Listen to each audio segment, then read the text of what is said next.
Let me briefly introduce myself. I'm Erik Brousseau, Professor of Economics and Management here at the University Paris Dauphine, and I am the Scientific Director of the Governance and Regulation Chaire. And we are organizing this meeting today with the OECD, in particular with David Winickoff from the STI, so Science and Technology and Innovation Directorate, but this is also jointly organized with the Public Governance Directorate. But David will mention that in a minute. So on behalf of the President of Dauphine, I'm very happy to welcome you this morning. I would like to thank very warmly all the speakers who have accepted to fly, sometimes from very far away, to participate to this meeting. In principle, all the speakers should have been here in person, but unfortunately, Howard Shelansky, who is in Washington, has to be in an audience tomorrow morning, and so he was denied to fly to Paris, but he will be online for this conference. He will be the only speakers online. Let me also thank the 5 moderators who accepted to chair the various sessions we will have today, because they will have the difficult task not only to chair each session, but also to try to summarize or synthesize the session in a wrap-up session at the end of the day. But let me first give the floor to David so that he can introduce himself and make some introductory comments.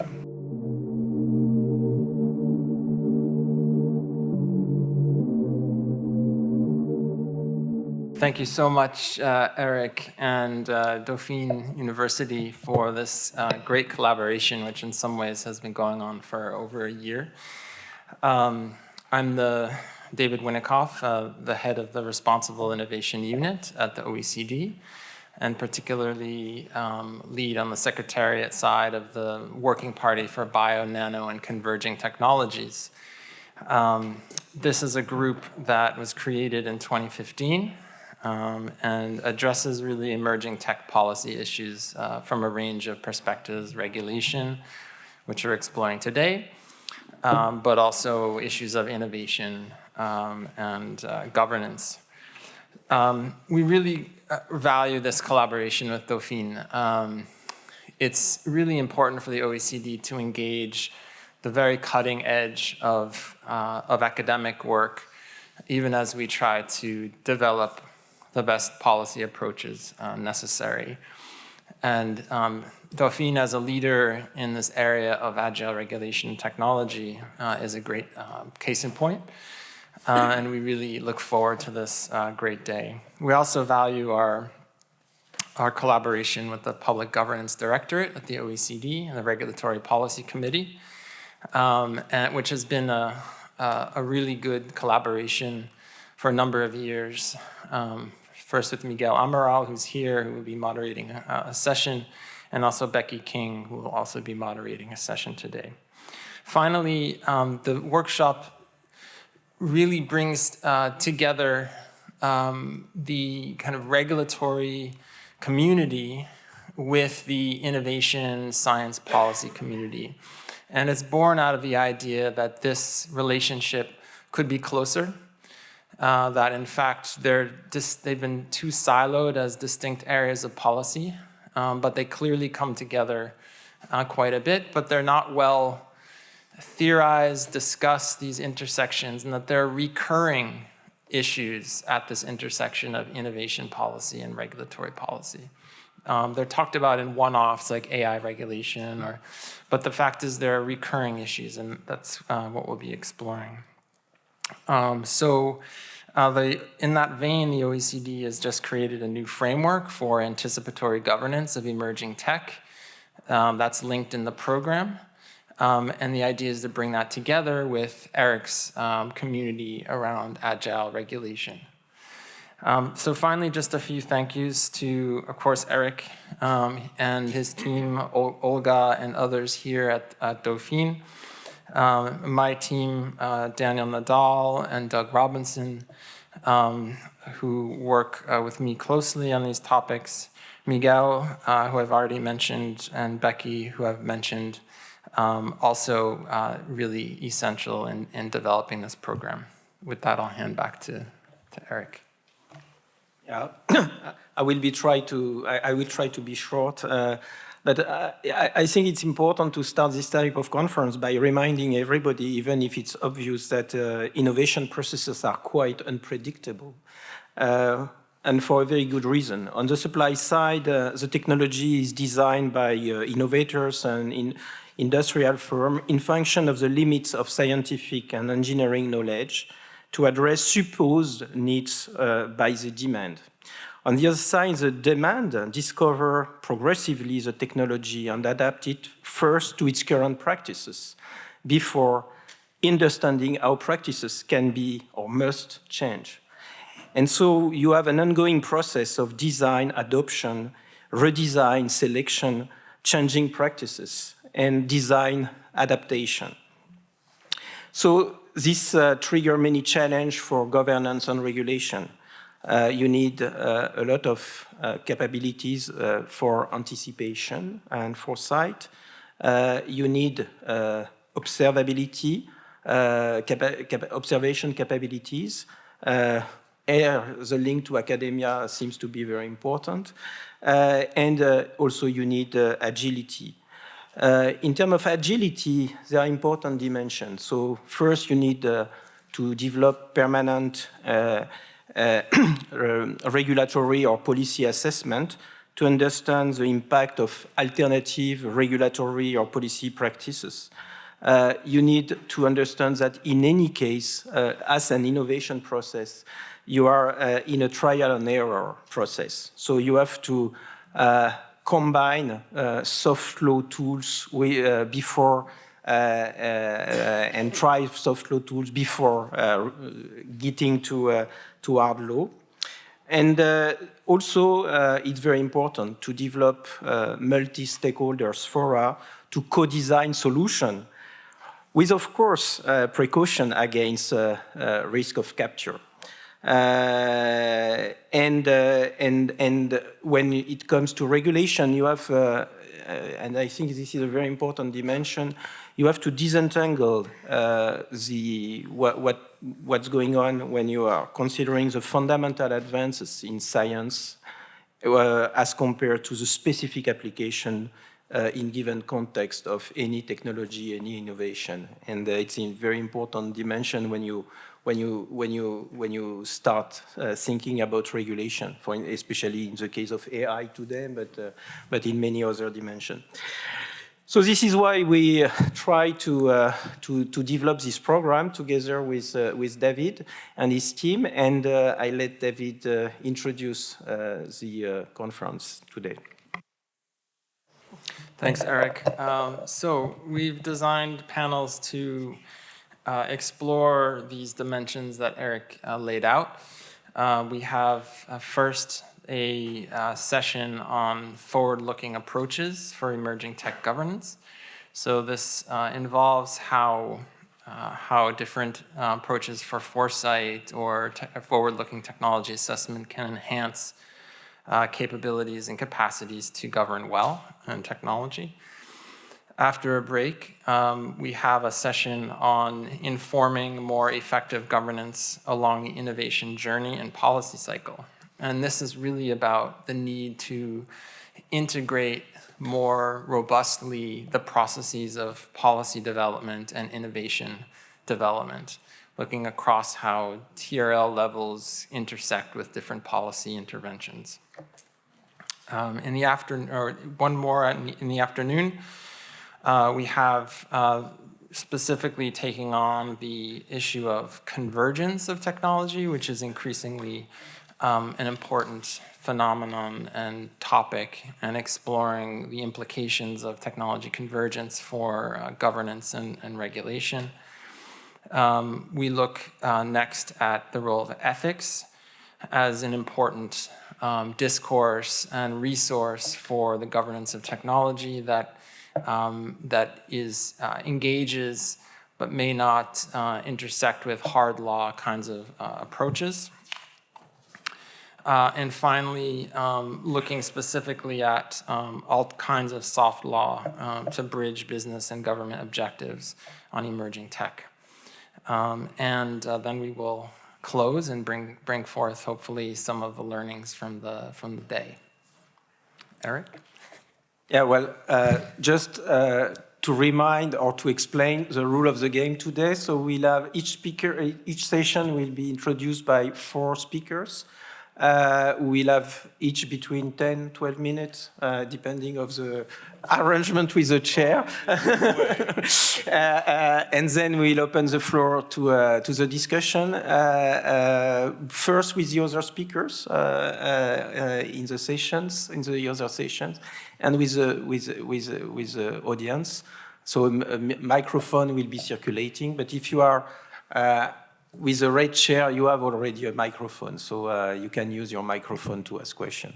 And if you don't have a microphone, don't worry, you might switch to a red chair, but otherwise a microphone will come to you. And just for your information, this session is broadcasted online and is recorded. And we'll also produce a written synthesis of our exchange today. Glass, the floor is yours.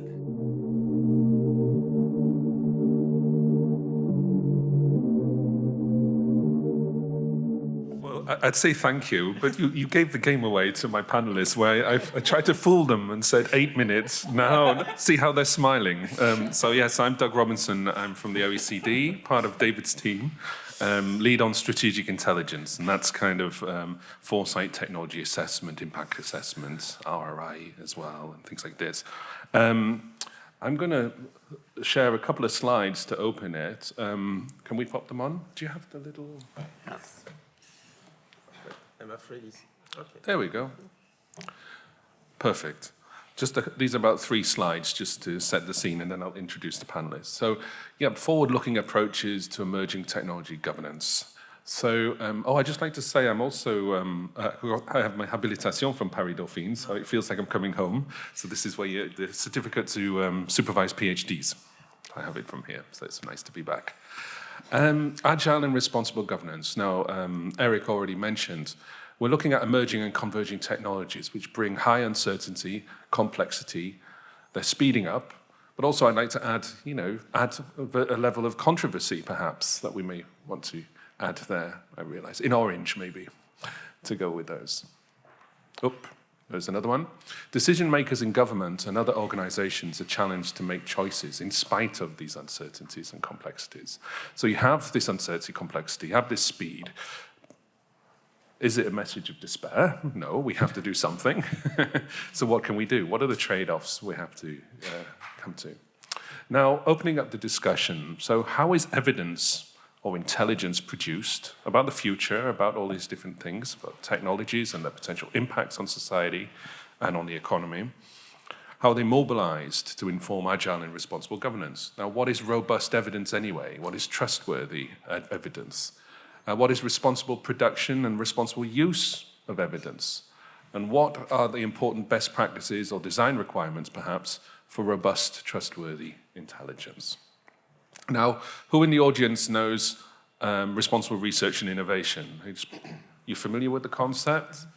Erik, you run a journal on it. You should know it.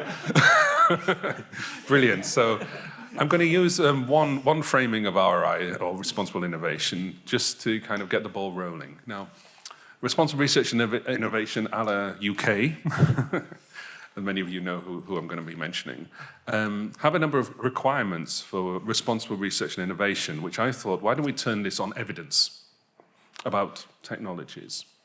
So if this works, there we go. So broadly speaking, sometimes the terminology changes. It has to be anticipatory. The evidence has to be based on things that are ahead, this uncertainty, complexity about the future. It has to be reflexive, has to think about the frames and biases of that. has to be inclusive and responsive. Now, if you unpack that, well, I unpacked it just scribbling with my pen. This is what I came up with. Well, is anticipation about prediction? Is it about multiple possibilities? Is it about near-term, mid-term, long-term? Reflexivity. Oh, giving the game away again. Be explicit about the frames and biases around that intelligence and how it's been produced. Norms and values behind these choices in the evidence production and use. I think there's a time delay on this one. Is it? All right, I'll let you see timeliness. You see that? It was badly designed. Oh, it's good. Should have anticipated. Who is included in intelligence production? So inclusivity, but also whose intelligence is used in decision making. Not all is mobilized. And we may come to that in the discussion. Responsiveness. So part of that is actionability. So it's got to be used. It's got to have an outcome. And timeliness can be unpacked in two ways. One is chronos, a point in time. The Greeks are really great with this, dividing time up. So a point in time, so yesterday, today, or tomorrow. Or kairos, the right time in the decision-making process, getting evidence in the right place.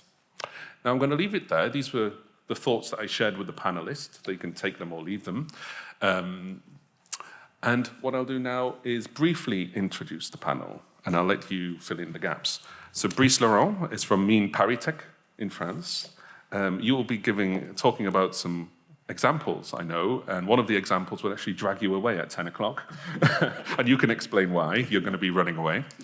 Erik from the National Institutes of Health in the USA. Virginia Dignum from Umeå, Uni from Sweden, and Webb from the Department of Science, Innovation and Technology. So you have 8 minutes plus to make your intervention, and we'll run along, and once we've gone through all 4, I'll let each of you have a quick reaction, and then we'll either open the floor or I will pose a question. Okay? So please, Brice. All right. Thanks a lot. Oh yeah. Thanks a lot, Doug, for the introduction. So I'm very happy to be here. As Doug said, I'm a researcher in science studies at the Center for the Sociology of Innovation at Mines Paris. I'm also the head of the Social Sciences Department at ANSES, which is the French public health agency in charge of risk assessments. And that's the reason why I have to leave, unfortunately, at 10 for a meeting at the agency. But as an introduction, I just wanted to say a few words about what, in my discipline, in my academic discipline in science studies, we think about foresight and perspective, not really in terms of predicting something that would be out there, the future, but more about, looking at how good people manage to perform the future, how good foresight and prediction manage to shape the future to one's liking, so to speak. Because when we think about scenario, when we think about perspectives, when we think about, foresight methodologies, the successful ones, the successful instruments are those that manage to transform the future according to what was designed in those scenarios. And this is interesting to think about foresight or prediction in those terms, because then you realize that future making is political, right? It's also about who is included in making the future. It's also about what is included in thinking about what could happen in the future. And of course, it raises all sorts of questions about what it means to imagine future in a way that is responsible, that is fair, that is inclusive, and hopefully democratic, right? So what I wanted to do today is to say a few words about my own experience at ANSES, the French public agency in charge of risk assessment, to discuss some ideas with you about the role of public expertise in future making. So the department I had at ANSES, the Social Sciences Department, was created for various reasons, and one of them was to add socioeconomic analysis to risk assessment. And a typical kind of question the government asks the agencies to analyze policy measures and their implications. And typically, the agency is asked to assess the risk of a chemical, for instance, and then reflect on potential implications of, say, regulating or labeling or perhaps banning something. And when experts do that, then they need to think in terms of scenarios, perspective, potential future developments. I wanted to share one example with you today to give you perhaps a sense of what we're doing and what it means for what we expect from public expertise about the future. So the example is about new genomic techniques and their applications into plant products. So new genomic techniques, NGTs as they are known. They're known as, so the expression that is used in the media is genome editing. So the idea is that you don't use a gene from maize to put in a tomato, but you directly edit the genome of the tomato to get a desired characteristic, for instance, resistance to drought or perhaps, quality, something like that. So NGTs are discussed at the moment in regulatory circles in Europe, and the issue is a particularly tricky legal one, right? Are NGTs GMOs under the eye of the law, or are they not?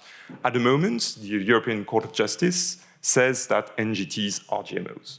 So there are all sorts of requirements relating to labeling, related to risk assessments.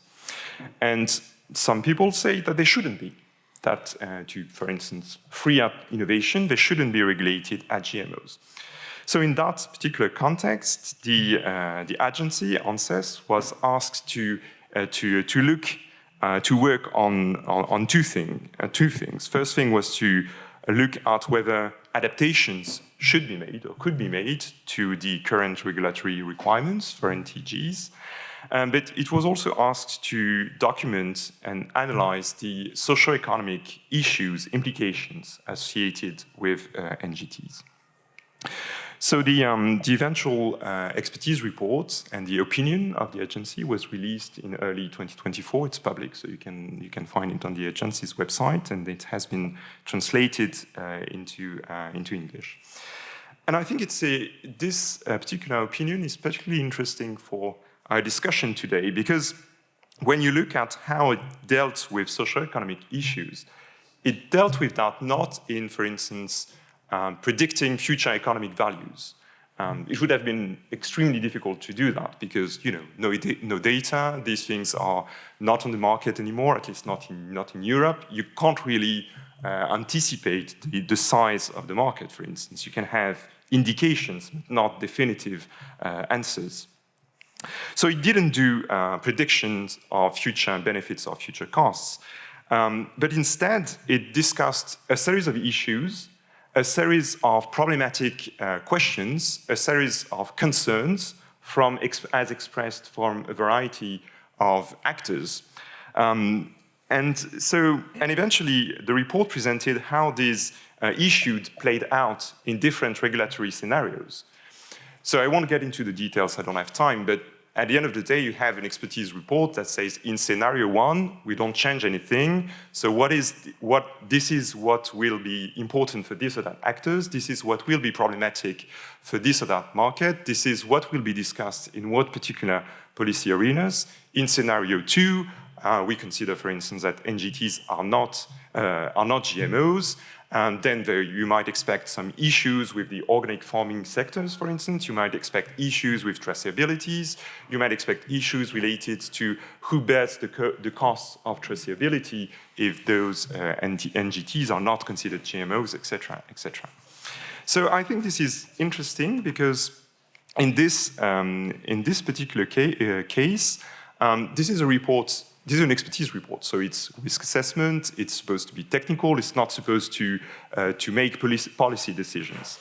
But it's also an expertise report that says that those extremely technical, extremely regulatory decisions are eventually about choices regarding to the kind of agriculture we want to have, right? It's about the kind of society we want to live in. And the experts considered that it was not their role to decide the kind of society, we want to live in. And the agency and I personally agree with them, but they considered it was important that the role of public expertise was to lay out the issues, lay out the concerns, make it possible to discuss those extremely technical and regulatory decisions as something impacting, the entire society, as something that are, very impactful political choices. So in this perspective, scenarios are not something that predict the future, but they're more instruments for asking the right questions to make sure that the public debate about difficult issues, identify what is at stake, who should be involved, what is important for whom, what is the range of options, how to include in a potential, in as inclusive ways as possible, the concerns and the people who voice them. So, and I'll finish with that. I think this is quite an interesting example because it forces to think about what we expect from public expertise in situations of uncertainty, in situations when we need to anticipate future developments. And maybe it's interesting to think about public expertise not as a provider of definitive answers, that would terminate the conversation, that would provide solutions that could be applied once and for all, but more about bringing issues to the fore, exploring the roots of disagreements and oppositions, helping to identify what matters and for whom. And of course, it raises new challenges for expertise, because if you put you in the shoes of the decision maker, he or she might want public expertise to provide definitive answer, right? Because when you do that, then in some ways, the decision maker is in a position where he or she has to bear responsibility for what's at stake. He can't just say, oh yeah, this is purely technical or regulatory, right? It has, these issues has to be recognized as deeply political concerns worthy of public debate in democratic contexts. And of course, there are challenges regarding to how to develop methods to do that, how to integrate concern groups in framing those approaches to scenario making, and how to find the right balance between openness, because you want to open up the range of scenario, the range of possible futures, and some sort of closure, because you can't say that everything is possible, you can't say that everything is on the same plane. You have to also help public debate see some differences in the choices that could be made. So these are very interesting, I think, methodological and institutional challenges for public expertise. But if we want to think about scenario making and the use of foresight in a way that is fruitful and productive in democratic context, I think it's the good challenges to meet. Thank you. Thank you. So you kept to 8 minutes. That's brilliant. Take heed. And we can roll a bit. Just, one of these things about a regulatory agency being used to definitive answers and now being used to the undefined, the political, multiple options, and having to develop a new way of governing and thinking about risk assessment based on how things evolve. Just a bit of a kind of waving one of our reports, because some of the authors are in the room. We had a technology assessment report by the OECD last year, where we look at new genomic techniques and looking at how the European Parliament and the Netherlands looked at scenarios and engaged. So there's a lot to learn and exchange, and nothing's been solved. Thank you, Brice. Lyric. Thank you so much. I am delighted to be here today. Thank you to our organizers for inviting me, and it's lovely to see some of our colleagues around the room. I am extremely grateful to be part of this panel today, hopefully to be able to learn from what others have done and share in the expertise that we have in working towards a forward-looking policy.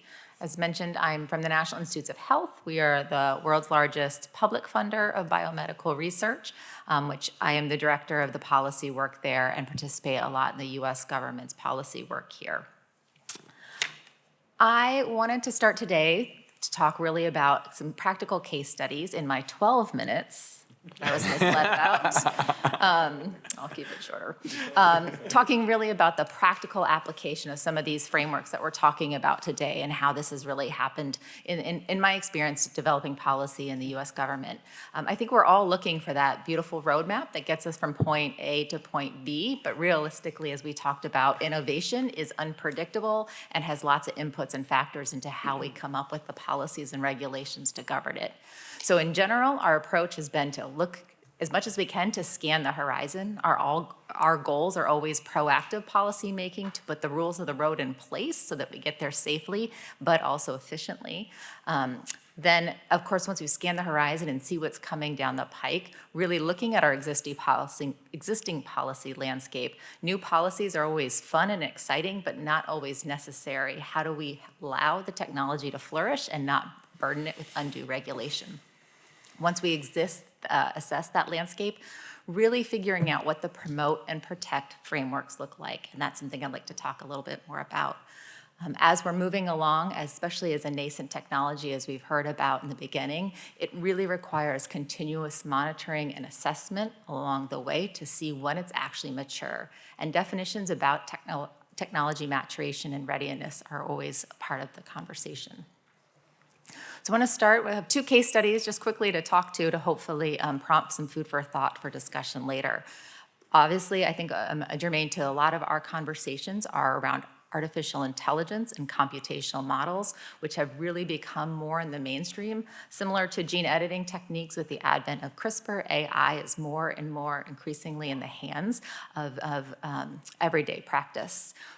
Our administration in the United States has issued an executive order really thinking about how do we advance AI safely and responsibly, and what does that mean to the US, and what does it mean to global frameworks?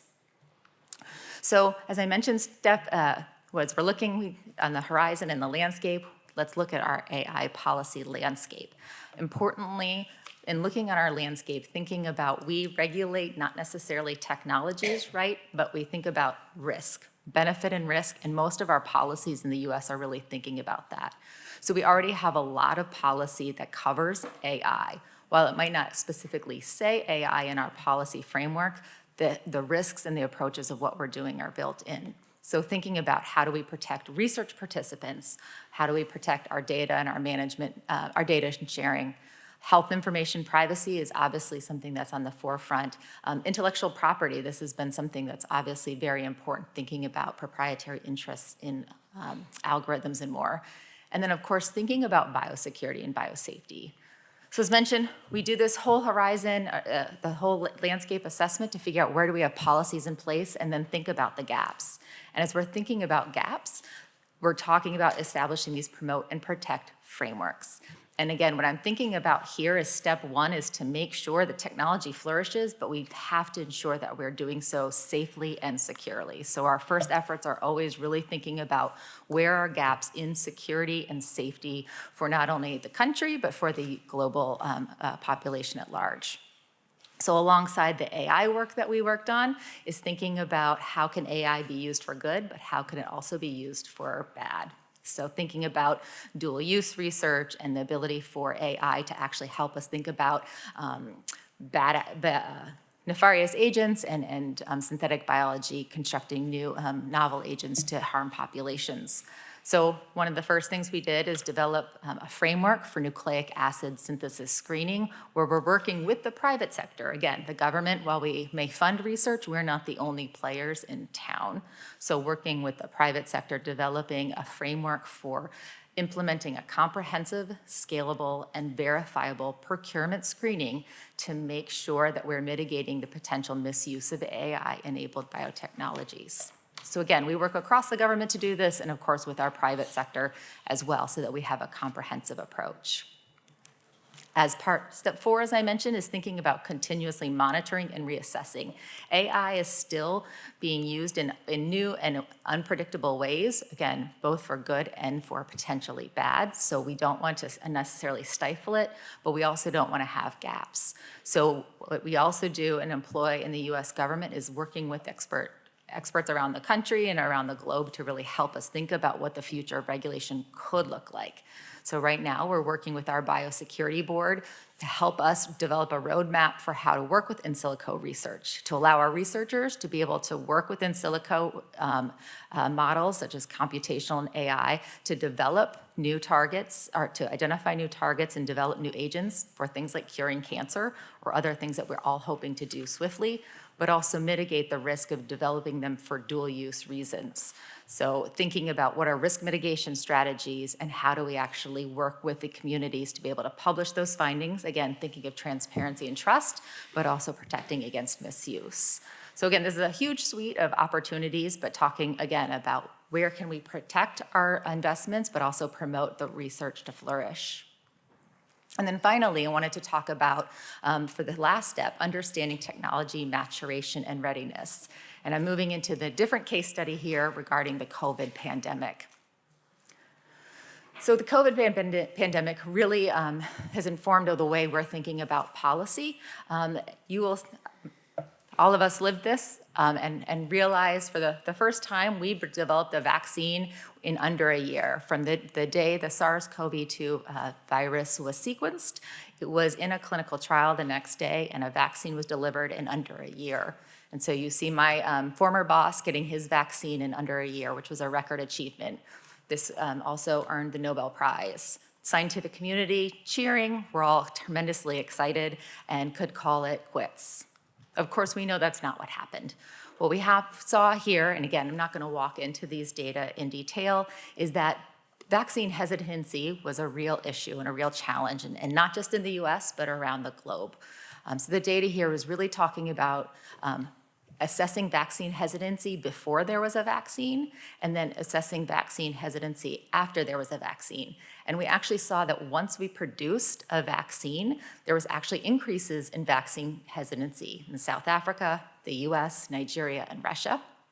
Vaccine hesitancy was most frequent in Russia, Nigeria, and Poland, and vaccine hesitancy was least frequent in China, UK, and Canada.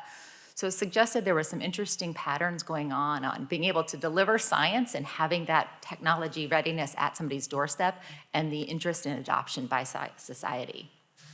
So as part of this work, really thinking about, how do we actually make sure that when we get to the state of technological readiness, which is of course part of the governance part, is how do we get it actually into the hands of the public? We need to bring the public along with us as we're developing the technology. And I would argue that this is one of the most critical steps of having an agile governance framework.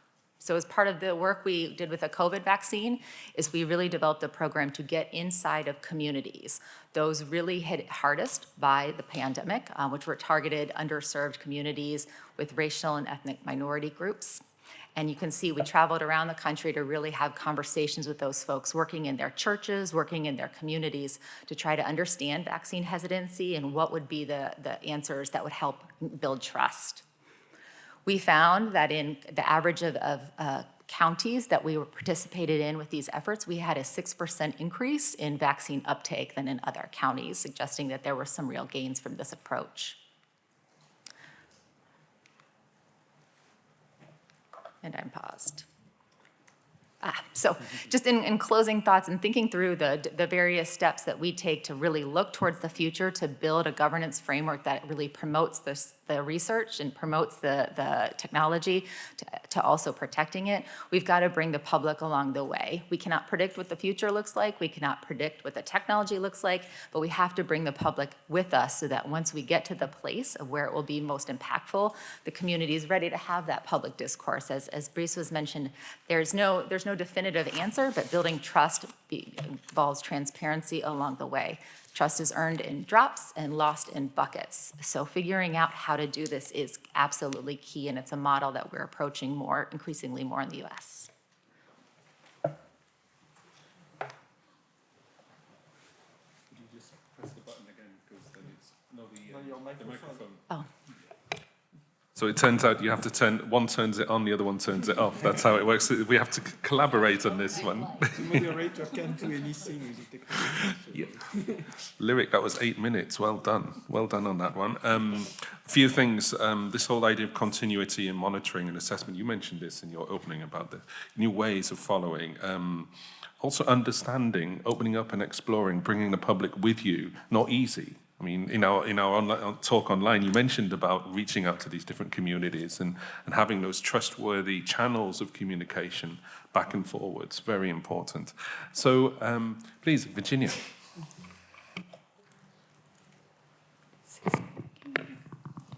Yeah.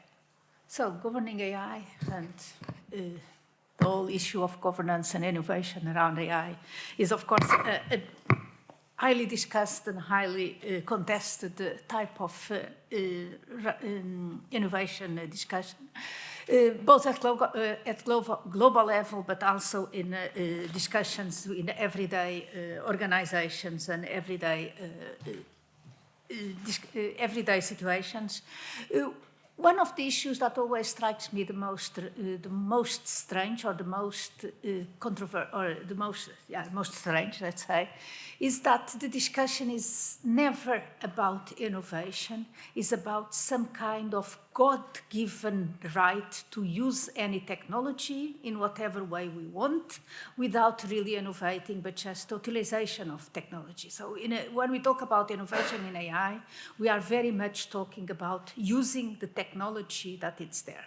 We are not really talking much about improving that technology and moving forward that technology in the ways that really would be classified as innovation.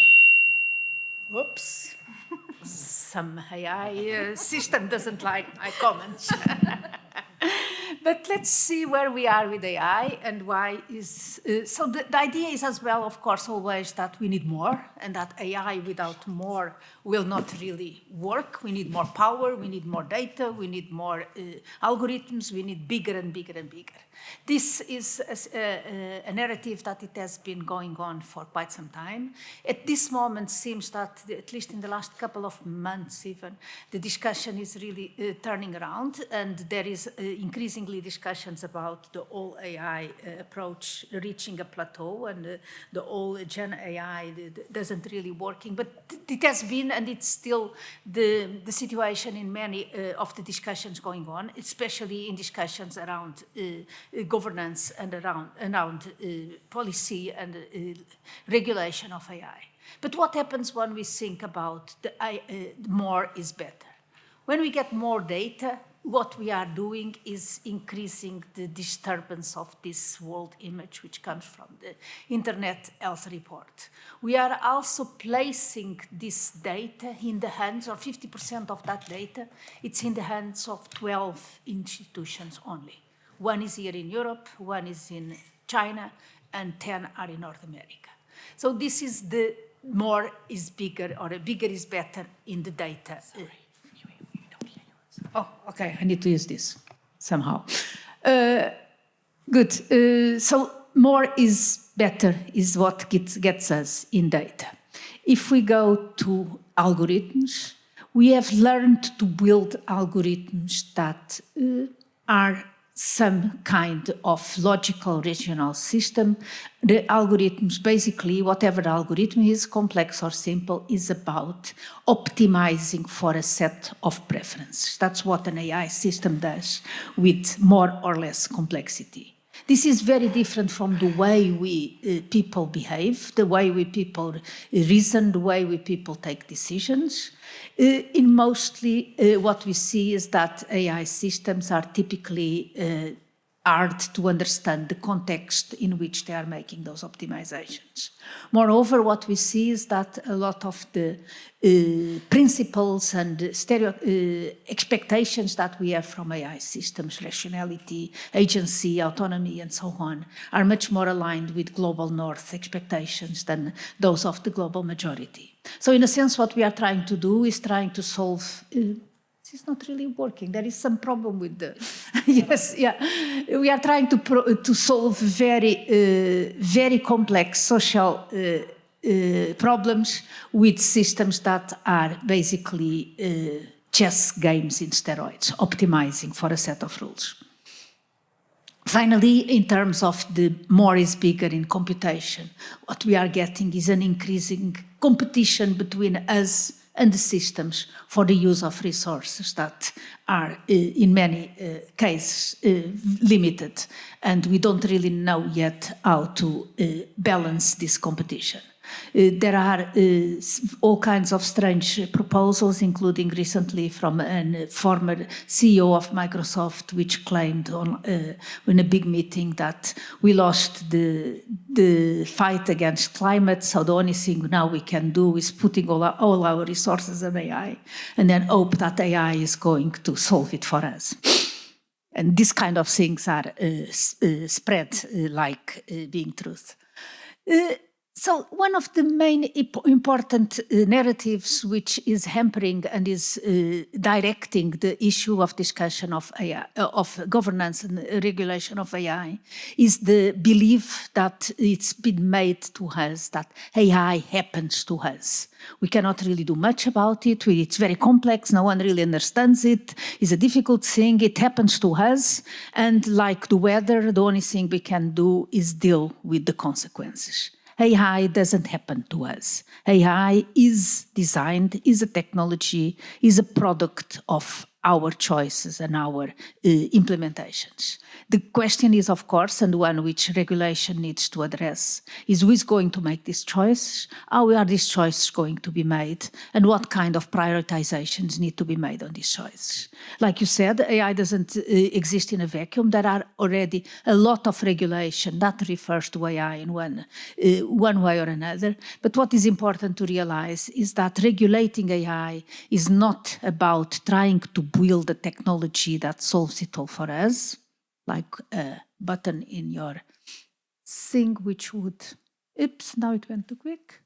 Yeah, it's not about trying to make the technology right. It's about regulating and enforcing the ecosystem in which this technology is being developed and used.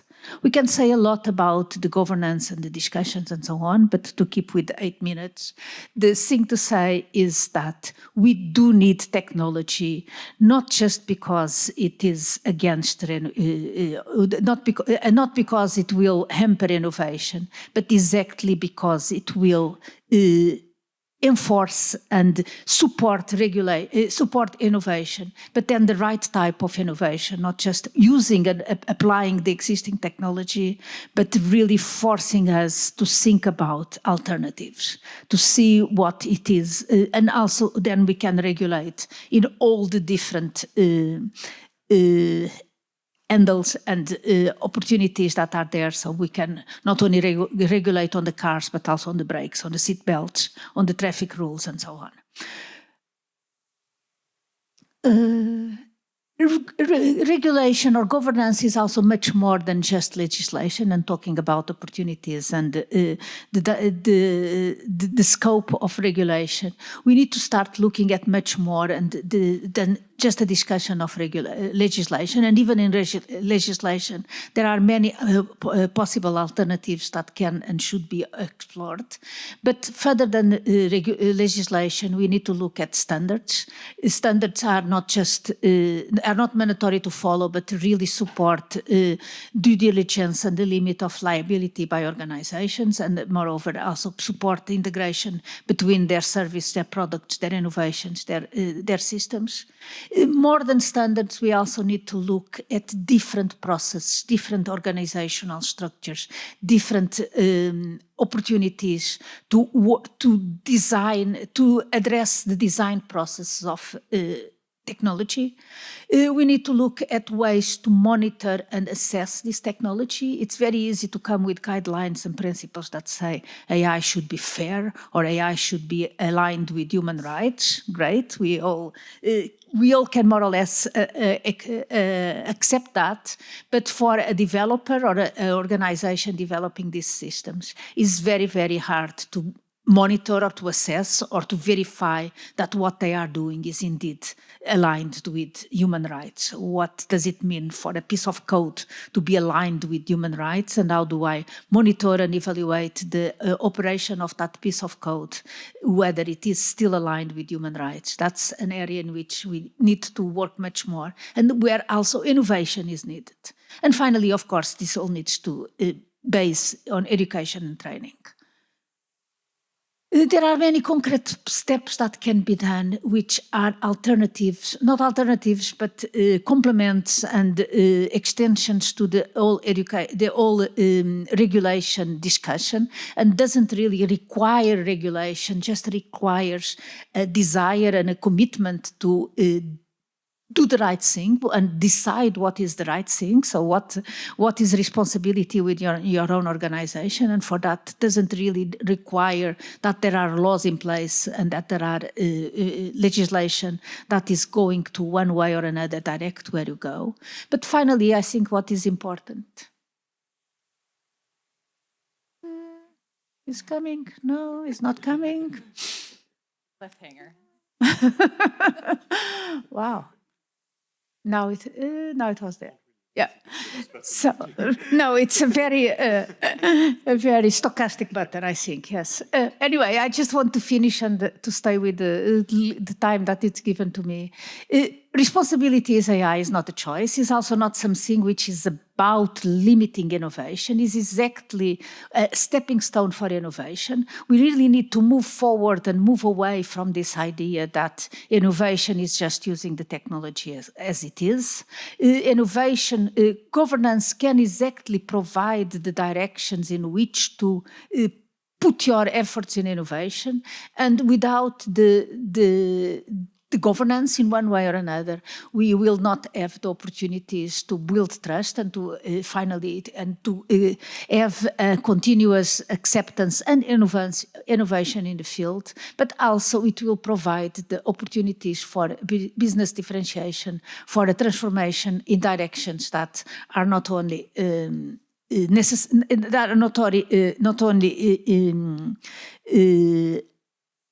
responsible, but they are, at the end of the day, really necessary for future innovation. Fantastic. 9 minutes. Boo. That was the thing. Yeah. Blame it on the and the mic. The technology was against me. Okay, Brice, I know you have to run, so you are liberated. Thank you for joining us. We'll keep your thoughts in our hearts, and we will continue that discussion. Virginia, just one thing. Thank you for that. We discussed before online about accountability, and when I was thinking about responsible innovation, responsible as being responsible as you do things, but responsible as in you are responsible to do it. So maybe I'm throwing out a question for later. You can take it or leave it. When you did the list of different governance options, who was responsible and accountable for those different governance approaches? We can come to that later. So Izzy, 8 minutes. Am I trying the microphone? You want that one? And this one, Just in case. Just in case. The technological challenges feel like the biggest hurdle to overcome on this talk. Hi, everyone. A big thank you to Erik, David, and the organising team for having me today, and thank you to my speakers so far. I want to say that Lyric and I definitely didn't align on our slides, but it's going to look like we did, because we're going to have a few common themes.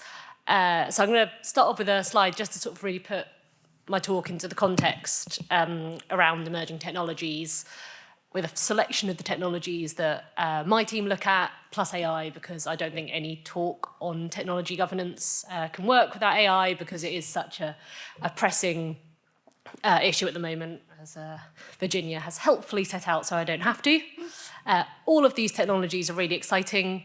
They bring huge opportunities. This is not a comprehensive set of those opportunities, but I've tried to capture the real swathe of parts of the economy where technologies can change, transform, and really add value.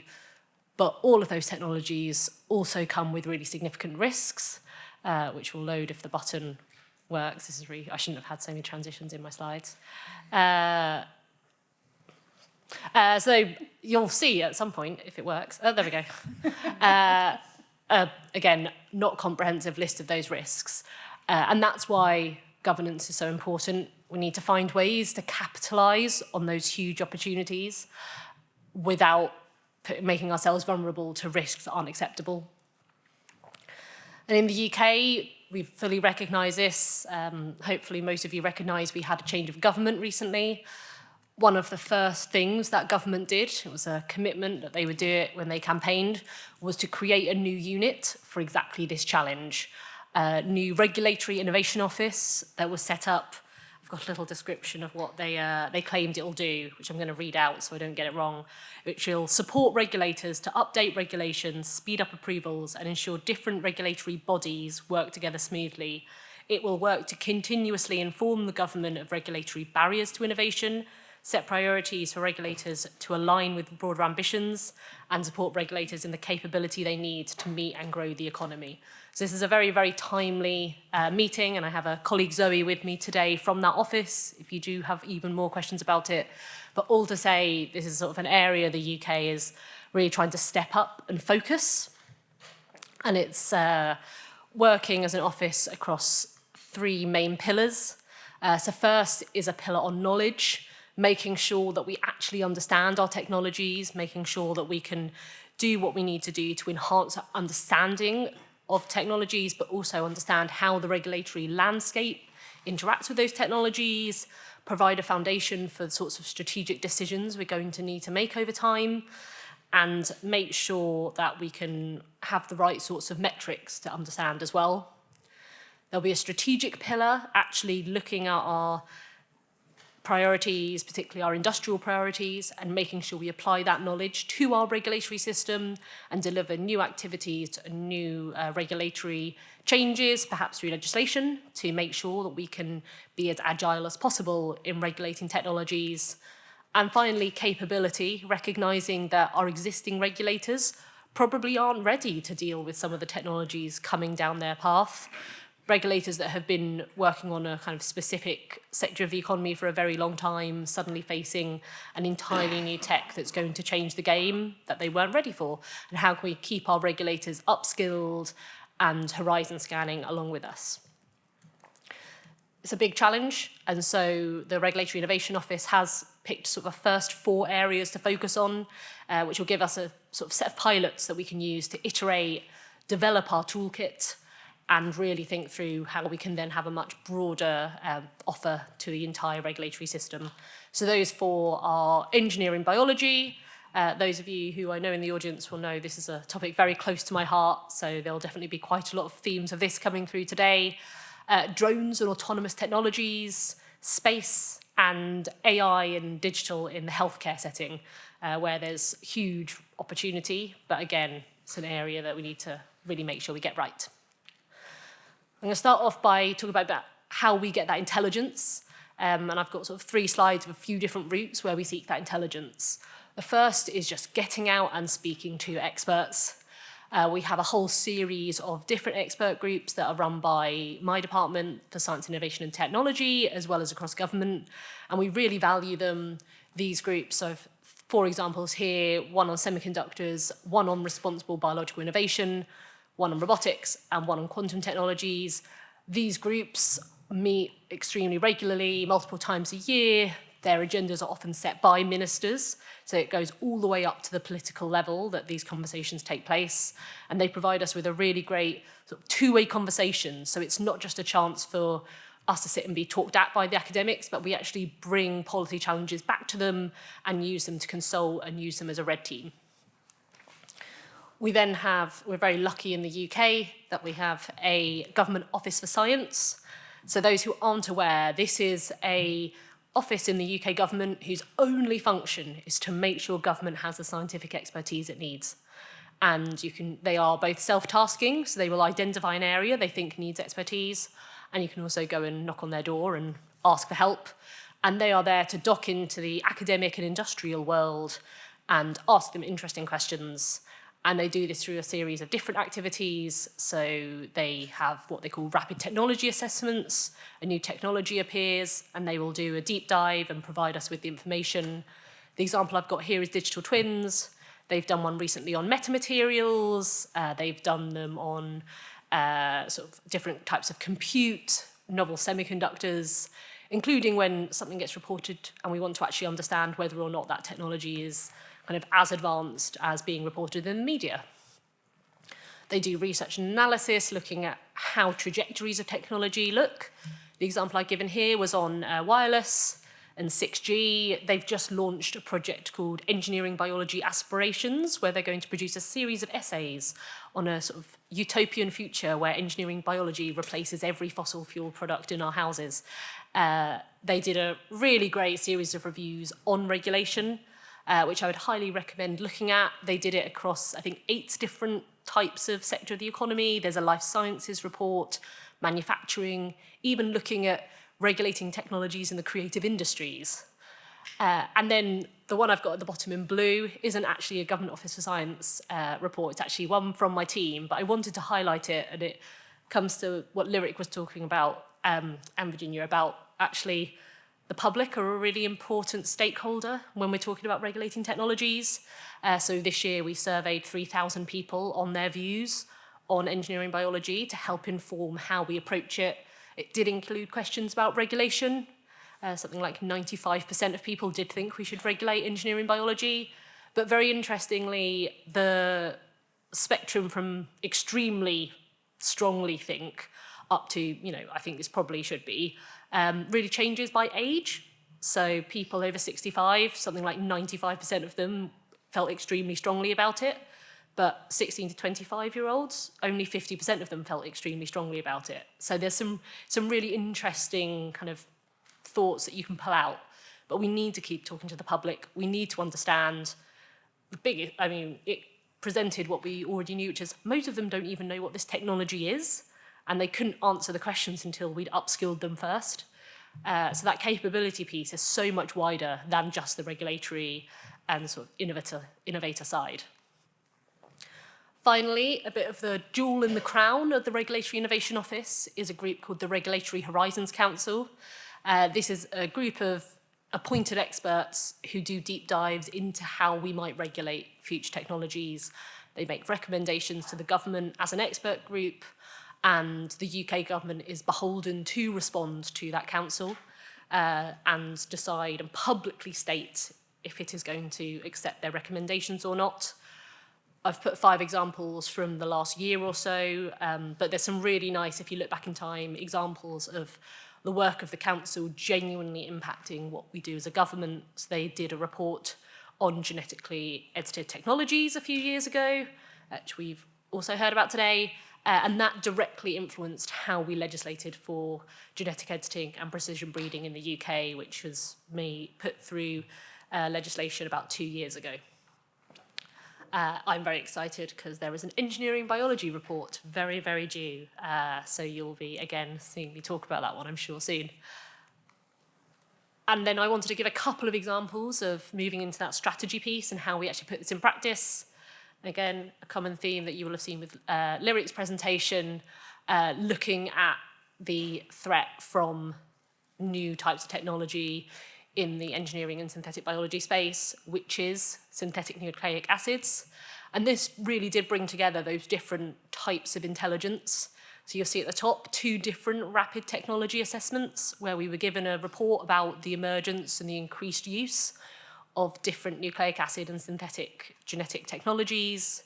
We convened an expert group called the Biosecurity Leadership Council, and on the first meeting, we told them to tell us what we should be focusing on and where our policy gaps were, and loud and clear, it was potential misuse of DNA synthesis. And that then spurred us into action to develop our own set of guidelines as a framework for both producers of synthetic DNA and RNA, but also the users. And we're now in a world of monitoring and evaluating how we're going to do that, or how we're going to take forward that guidance, understanding whether it's been recognised, whether it's being used, whether screening is becoming kind of universal through our system, or whether it is being avoided because it's too burdensome on business. So we're now very heavily in that monitoring, talking to users, talking to academics, talking to research funders phase, to then consider whether we might go further and move to the sorts of levers like the NIH requiring screening. I think at the moment only our Royal Society publishing body requires it of all of our funders and publishers. But it's a really nice space where a team's gone all the way through the pipeline of recognising a problem, using that expertise to then move on to the next kind of policy lever. Oh, no, I've gone too far. Okay, hopefully it stays still. And then a second example are what we call regulatory sandboxes. And this is providing space for regulators themselves to innovate. I've got 2 examples here. The first is our Civil Aviation Authority. BVLOS stands for Beyond Visual Line of Sight. So this is about how we regulate drones when you physically can't see them and they go too far. And the second was a series of grants that we are starting to put out on engineering biology, and the winner was on novel foods. So to talk about the first, we now have, I saw it last week, a drone flying blood samples between 2 London hospitals. So you kind of go up on the roof and this drone picks up a cardboard box, if you can believe it, of vials of blood, and then flies it at 100 kilometers an hour for 2 minutes to its partner hospital down the road, which would be a 40-minute car journey. It takes 2 minutes by drone, which means that those really urgent blood samples can be very quickly transported to the right testing facility to speed up patient outcomes. And then the second of the sandboxes is around novel foods and particularly cell-cultivated products. You might hear it called lab-grown meat. The industry doesn't like the phrase lab-grown meat, but that's what it is. And helping our food standards agencies in the UK improve their understanding of what the regulatory pipeline should look like, and help the first set of companies going through that regulatory approvals process to help roadmap and test so that it speeds up for the future. It's going in the other direction now. Okay, don't want to touch it anymore. So thank you. That's the sort of end of my whistle-stop tour through a few of the different policy levers in the UK. My sort of parting points, I think, resonate quite strongly with what we've heard before, which is all of this needs to be informed by evidence. Technology is moving and evolving incredibly quickly. We as policymakers and our regulatory partners can't try and be ahead of this alone. We need to keep listening, we need to keep informing, and ultimately regulation is itself an innovative practice. We need to experiment, we need to build capability, and we need to continuously evaluate so that we can keep staying on top of the technologies. Thank you. Brilliant. Can you press the button? Fantastic. And about lab-grown meat, you do know we're being recorded, so you're on record about that.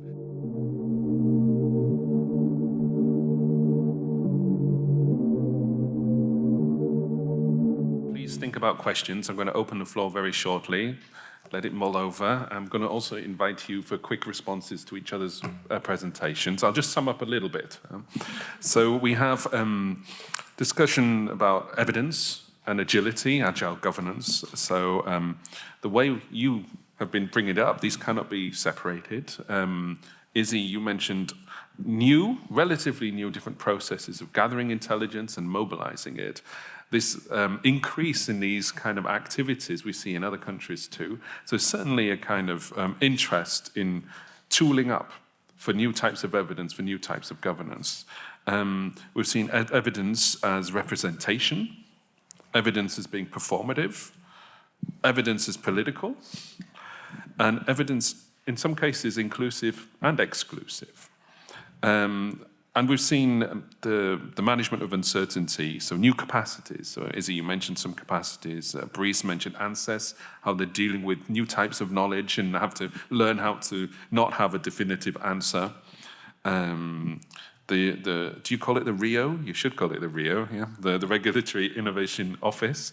RIO, you've mentioned some capacities. I mean, in the NIH, you have NextTrack as well, which we've monitored that process as well, which is quite interesting about providing some of that information. So think about your questions. I have questions up my sleeve, but I prefer to hear yours. First reactions from any of you to each other's talks. If I may, and if this thing works. I think that one of the very interesting common lines in the presentations is exactly what you've ended up with, that regulation is also an innovative practice. So it's not this, and often that's one of the big discussions that I see talking with the people in the technology, in the companies. The idea is always that regulation is some kind of thing set in stone, and once it's there, we cannot really do nothing. nothing about it, and therefore we have to push it away as much as possible. And I think that what, exactly as you say, that it is innovative practice is also a practice in which we need to try and to experiment and to provide the possibilities to really grow regulation in a much more organic way. I saw it in all the presentations, and I think that's a very important point to stress in a meeting like today. I think what struck me is that I didn't feel like I was saying much new because the panel had already beaten me to it. I don't know why you put me last. I assume it's a stitch up. But my takeaway from that is technology doesn't sort of respect traditional borders, and there's a really important piece about continuing to talk between ourselves, particularly in these forums where we share values and thinking about what we might learn from each other, where we might need common practices, AI being the really critical example there, because these are ultimately cloud-based things we're all accessing no matter where we are. It's no longer a product that you can sort of stop at the border and turn away. And so just continuing to have conversations like this are just really critical. Yeah. I think I would follow on my colleagues' comments on the importance that policy and regulation is experimental, and you need to gather evidence to understand what works and what doesn't. However, at the same time, those being affected by regulations and policy don't really love it being treated as an experiment. That itself can be a disruptor in terms of the innovation itself. So how do you evaluate when is the right time for updating your policies and strengthening your policies so that you provide some sort of certainty and continuity in the system so that technology can flourish, while at the same time recognizing it's not going to be static. That is the challenges that we continually face. Okay, questions from the audience. Brilliant. Luis, and you. Luis first. Okay, thank you. Thank you all. So the first thing I would like to talk about is about public view or public acceptance or whatever, because it was, I think, cross-cutting across all your talks. And the problem, I think, is that the public in general is not ready for technology. The thing is that technology is coming so fast, and new technologies, new things come every day. And now what I see is people's attitudes, is people are becoming more critical, let's put it like this. So these technologies come, they don't ask themselves where they come from, how they work, whatever, and they take it as magic. and don't think that it's only people who don't have a science education. Another day I was talking to one of my physics students, so some of the best master students, the best guys in the country, and I asked the guy, have you thought about your cell phones? Do you think every cell phone has a different frequency? And the guy said, oh, didn't think about it. And so it means, and these are the guys with the best science training, the smartest guys, and we have this problem. So I think this is something that we have to address as quickly as possible. And from here I go to another thing, is that classically, when we try to assess technologies and regulate or whatever, we see a train going and we run after it and try to catch it, and sometimes we do catch it. And what we're trying to do now is we have to try to go and wait for a train that we don't know when the train will come and where it will come. And I think that's the big difficulty. So that's what I picked up from in common from what all of you said. Thanks. And thanks again. Could you please introduce yourself as well? Oh, yes, sorry. I'm Luis Melo. I'm the Portuguese delegate of the BNCT and the Chaire at the moment. And so I'm a professor of physics at University of Lisbon at Instituto Superior Técnico. Thank you. Any reactions? Yes, the idea that technology is magic is not there just by chance. It is a narrative that is really cultivated and enforced by those that have all the interest in making it sound like magic. If it's magic, no one is responsible. If it's magic, you are not really the one which is going to be accountable for what's happening. On the other hand, the idea that it's a trend that we are trying to catch or so on, what we have at this moment is that we are in the airplane which they are fixing at the same time as we are flying it. And we are allowing them to do that. We allow, by the lack of governance, the lack of regulation, that technology is, and especially digital technology, is dumped into the world. And they say that explicitly, and the CEO from OpenAI in particular says that often. Yeah, we know that our tools and our technology is not perfect. We just put it in the world and people will help us fix it. So it's not only that the airplane is flying while someone is fixing it, but no, we are expected to fix the fire in the wings of the airplane as we are sitting in the airplane. So this is a narrative that it's part of the push against regulation. It's magic, so you cannot really regulate it. And we need to be very aware that all of us, and especially our governments and our policymakers, are buying into this narrative every day. And we are not really only discussing the problem of lack of legislation with the technology, but also with our governments that are being convinced that it's a magic thing. Yep, please, any more responses? And then open to Claudia. I mean, it's a really good point. I don't think I have many answers, but a few reflections perhaps. On the way, I like the train analogy, and I think it really tallies with what we're sensing. I did have an interesting conversation once with some academics where a bunch of civil servants said, we don't even know what the next technology is going to be. And they're like, well, no, it is. Just go look at what anyone working on the forefront is trying to achieve. We sort of know the what's, what we don't know is the when and the where. And so that's why talking to the experts is so important, and thinking ahead. It's a big challenge. On public trust, what I think is really important here is the sort of increasing public education piece.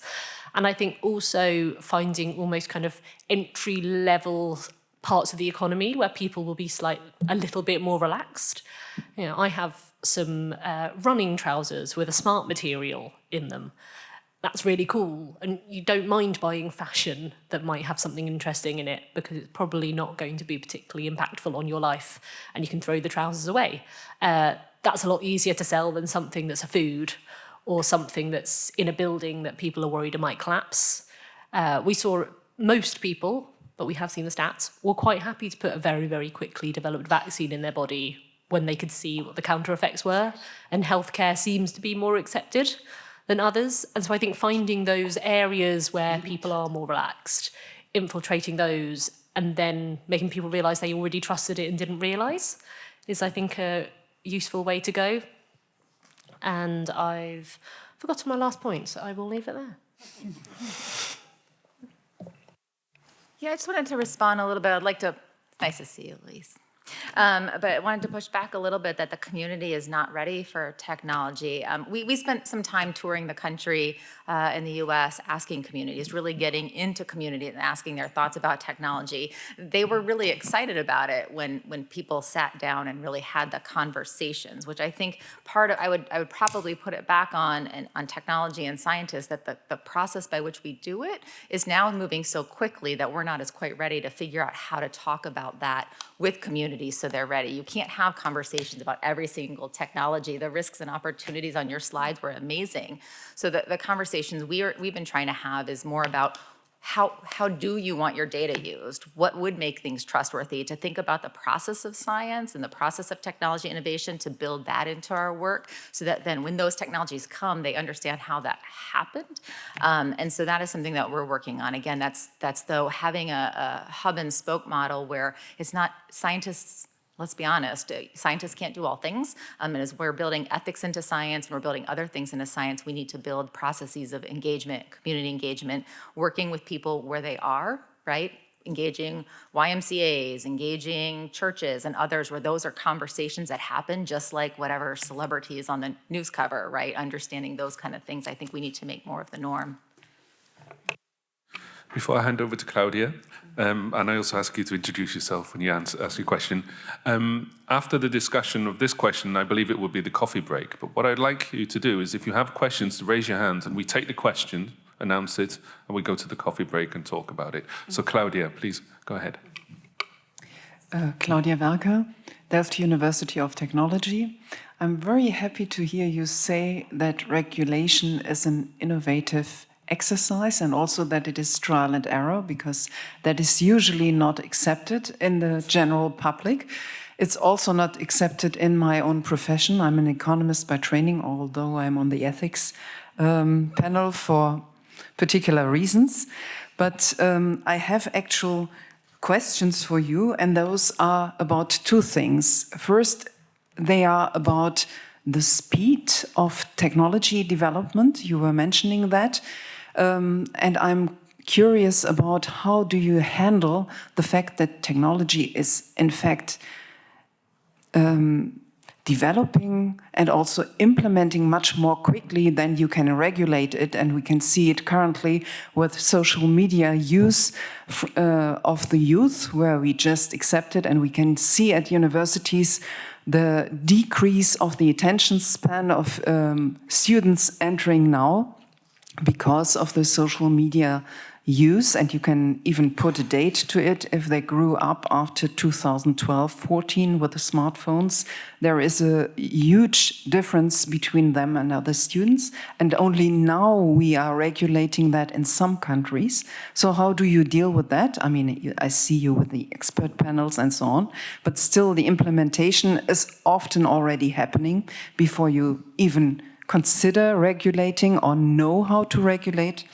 And related to that, my second question, how do you deal with issues such as the digital divide? And of course, this is something that is very prominent in AI use, where you knowingly leave people behind and must leave people behind, again, because technology is developing so quickly. Just before you answer, I've seen some agitation around the table with people saying, can I ask a question too? I'm going to ask those who would like to just throw another question or two, and we cluster it. Erik, David, did you raise your hand as well? Yeah, so Erik and David and Pierre. And Pierre. So please say your questions. Yeah, we'll do the round. Erik, then David, then Pierre, then the lady over there. I haven't got the right glasses, I can't see the name. And I think that's it. Thanks very much for the session. Erik Fisher, Arizona State University. We've heard a lot about talking to experts, and we've also heard a lot about talking to public. So I'm curious where the convergences and divergences are in terms of how these two groups think about risks and regulations. David? Yeah, my question is about maybe fundamental to the workshop today. If we seek agile, adaptive regulation, does that put pressures or does that undermine legitimacy of regulation? If it's all impacted or implemented at kind of agency level, is there a way in which by moving it quickly, we move away from the original mandate of the legislation? And can public, or not public, but can joint knowledge producing activities to produce more adaptivity fill in that gap? And I'm going to add to Claudia's question a comment about the ability to fail, accountability and evidence. Brice was mentioning, well, okay, we have to take on this evidence where there is no definitive answer, but they're accountable and a willingness to try things out. It's not clear. Pierre, and then the lady over there. Yeah, it was more like a remark. I try to maybe bring in a slightly different way of looking at the issues. I don't like the train leaving the station metaphor, because it kind of assumes that innovation is exogenous. You know, it just lands on our plates and we have to figure out what to do with it. I'd like to suggest that it's not that exogenous. And what we have here is not so much a general problem. We have a localized problem with AI, with an industry that we voluntarily and willingly let loose 25 years ago. and what is at stake now is essentially reining the industry in and saying, look, you need to start behaving more like other industries and pay attention to public policy issues in your activities.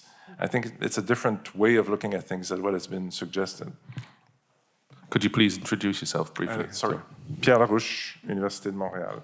Please, take it. Thank you. My name is Imor. I work at the OECD Unit for Data Governance and Privacy. Thank you for the invitation to be here today. So I want to drop maybe one observation and an idea to float for the panel, which is firstly to remember that government has two roles in here. So sometimes it's a user and sometimes it's a regulator. And there might be a difference between the approaches we take in how government regulates itself while adopting emerging technologies and how government acts as a regulator in different spaces while going about looking at the private sector or industry adapting technologies. And I think that we need to bear in mind that it's expected of government by citizen to be advancing, to digitize, to give us better government services through the use of technology. So to some extent, it's quite expected that government moves forward with technology. So it's part of it, one of its roles as an administrative technological state. And that also has various policy approaches built into that. So it necessarily has to acquire capabilities of understanding both the technology, the societal aspect, and the economical aspect. And I want to float an idea for you to reflect on, which stems from data protection, whereby there is a mandatory sometimes or very highly recommended requirement to appoint a data protection officer in government agencies, as well as industry players that are heavily processing data, depending on jurisdiction, of course. And perhaps we should go into a technology ethics officer as a role that is acquiring those knowledge base and capabilities to address all of the issues that you've just raised. So thank you. Fantastic questions. We're at the coffee break, but I want to continue. So I'm going to invite the speakers to each respond to one of the questions. You choose the one which is easiest and nicest, or which one you'd like to talk about, and we'll take the rest of the questions into the coffee break. Yeah. I will answer 3 of the questions, but very shortly. One.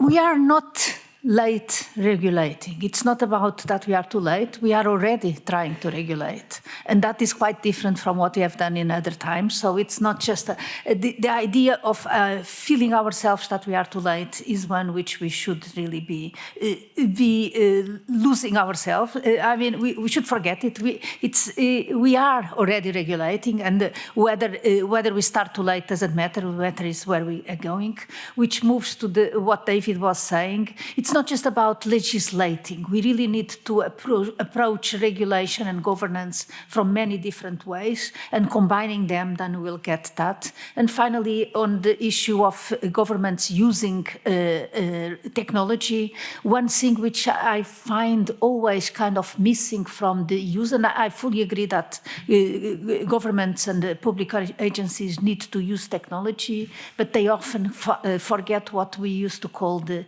question zero. They forgot to ask, why are we using technology? They rush to use it, and we see that now with AI, and we see governments one after the other saying we are going to use AI. If I ask them why and what for, they get kind of upset that I'm asking what I shouldn't ask. But so we need, especially as public agencies, starting by the question zero. Why are we using technology, and why is technology the best approach in whatever situation? Thank you, and you were short. Thank you. Izzy, you want to take the floor? Yeah, I feel like I'm going to do a series of sort of half answers instead of answering one fully, because they're all really hard. I like the idea of taking the data protection model and extending it. In the UK, we do mandate a data officer for any organisation that handles data. And certainly in the government, we do have a sort of chief technology officer. Whether or not they've got ethics in their portfolio, I'm not sure. So I'm going to go bang on their door and ask them when I get back We also have chief scientists in the UK, so every department of government has a chief scientific officer who is responsible for making sure the department keeps pace. And I think that could be a really useful tool for that. How do we keep pace with technology thing? Erik, I liked your question about the public versus the experts. My reflection would be the one thing they both share is a very long memory. But particularly the experts will remember the public's long memory and then be sometimes a bit reticent that they're going to fall down the same traps again. The GMO debate in the UK is always the one-sided. It's held us up for 20 years. We're just about coming out of the other side, but it's always brought up. I would say politicians also share that long memory as well. They were all very excellent. So I'm going to try to address a few fragments of questions as my colleague Izzy did. So in thinking about the technology moving faster, absolutely. It's really the beauty and the challenge. And I think the way we tend to approach it is at some level having at least some proactive horizon scanning to see what's coming out there. But I think you're right, and what we tend to employ is a series of gradations of policy tools, right? Starting from the monitoring, bringing folks together, trying to have collective norms.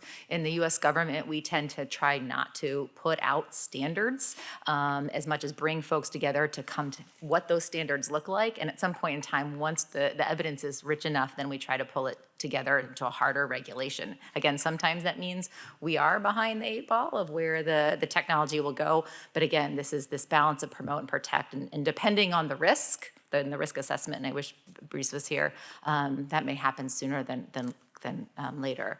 The other conversation about the difference between engaging publics and experts, I would say, again, the publics are experts in technology and how they use it, and so treating them as such. The conversations tend to differ for me in terms of what evidence is compelling.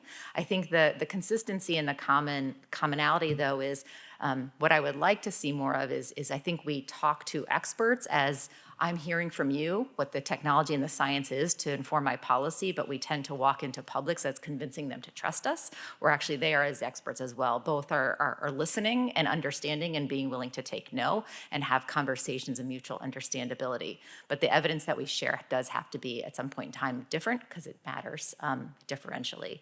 And then finally, I love your idea of an ethics officer, although I also think of how challenging that would be. I think almost the ethics would be how do you have a conversation about the ethics to be associated with, since again, it differs between person, country, region, and more. But I think it's a really important part to start embedding into what we do. Fantastic panel, great questions. Thank you all. I'm going to hand over to Erik. Yeah, thank you very much, Doug. Thank you to the panelists. Thank you to the audience. Since we have a tight schedule, let's move directly to the coffee break. The coffee break will be held in a room called Le Foyer at the end of the corridor in front of the main entrance of that room. So you have a 1 minute walk there, and we'll be back in this room to resume at 11 sharp. Thank you very much.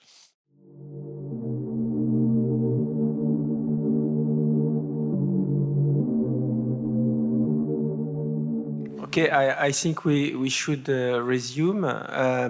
We are sorry for the imperfectly working heating system. Actually, it broke yesterday for the whole university, so they are trying to fix it, especially for this room. But so maybe we'll have some warmer air later today.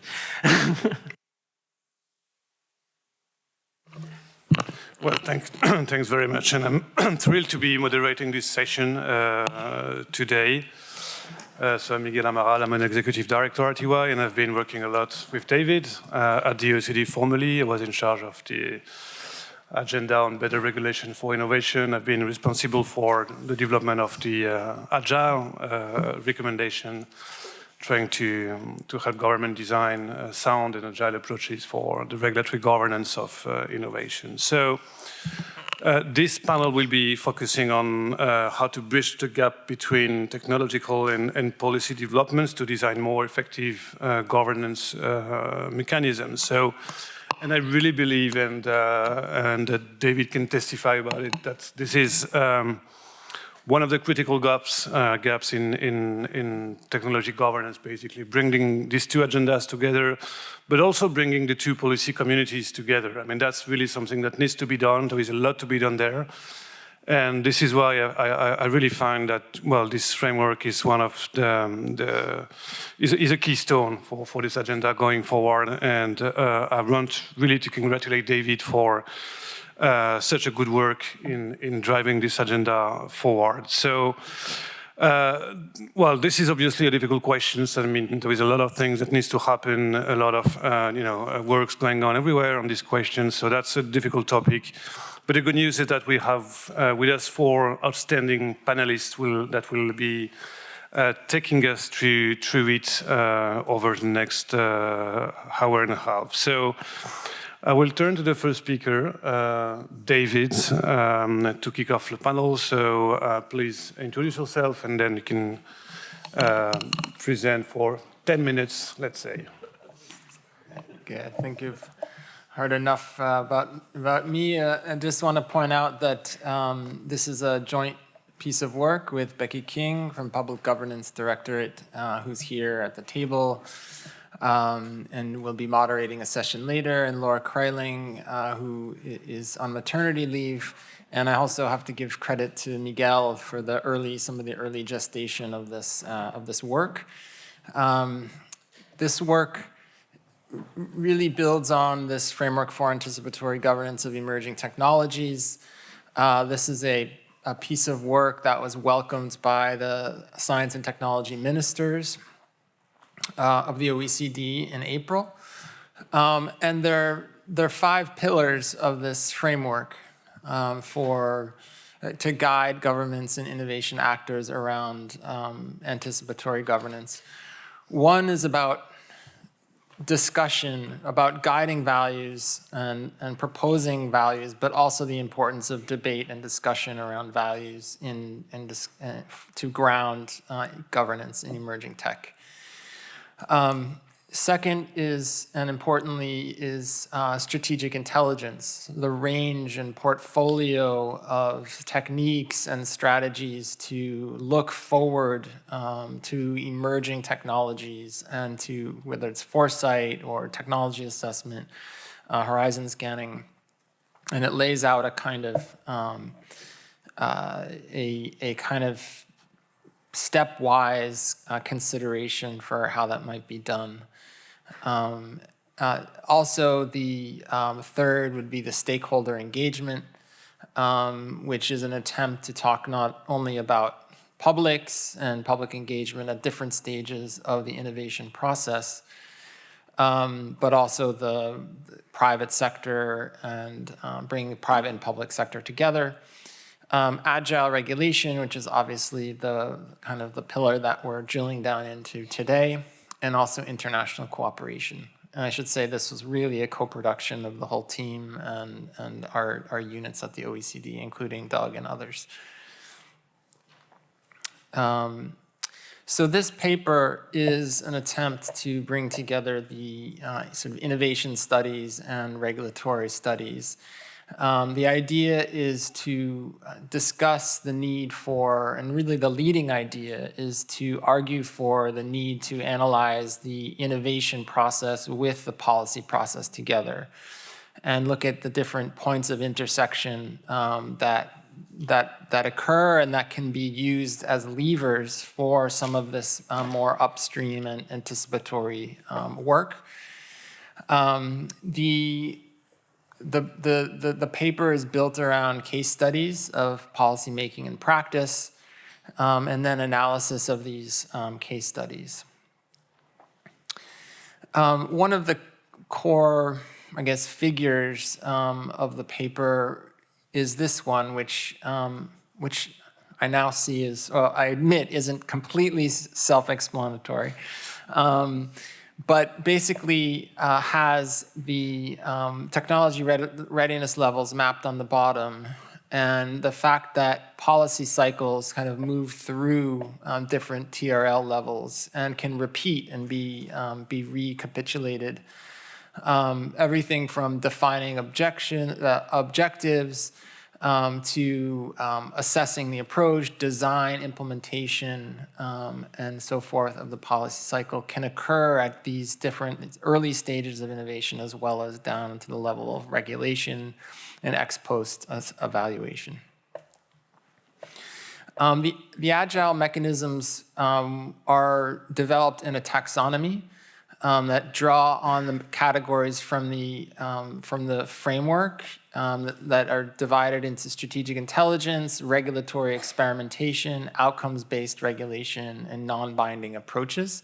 And you can see for each of those 4 of the framework categories, there are selected mechanisms: horizon scanning, strategic foresight, policy prototyping, innovation testbeds, regulatory sandboxes, et cetera, including in non-binding approaches that involve ethics, which we'll hear in a panel later on. We use these case studies throughout the paper.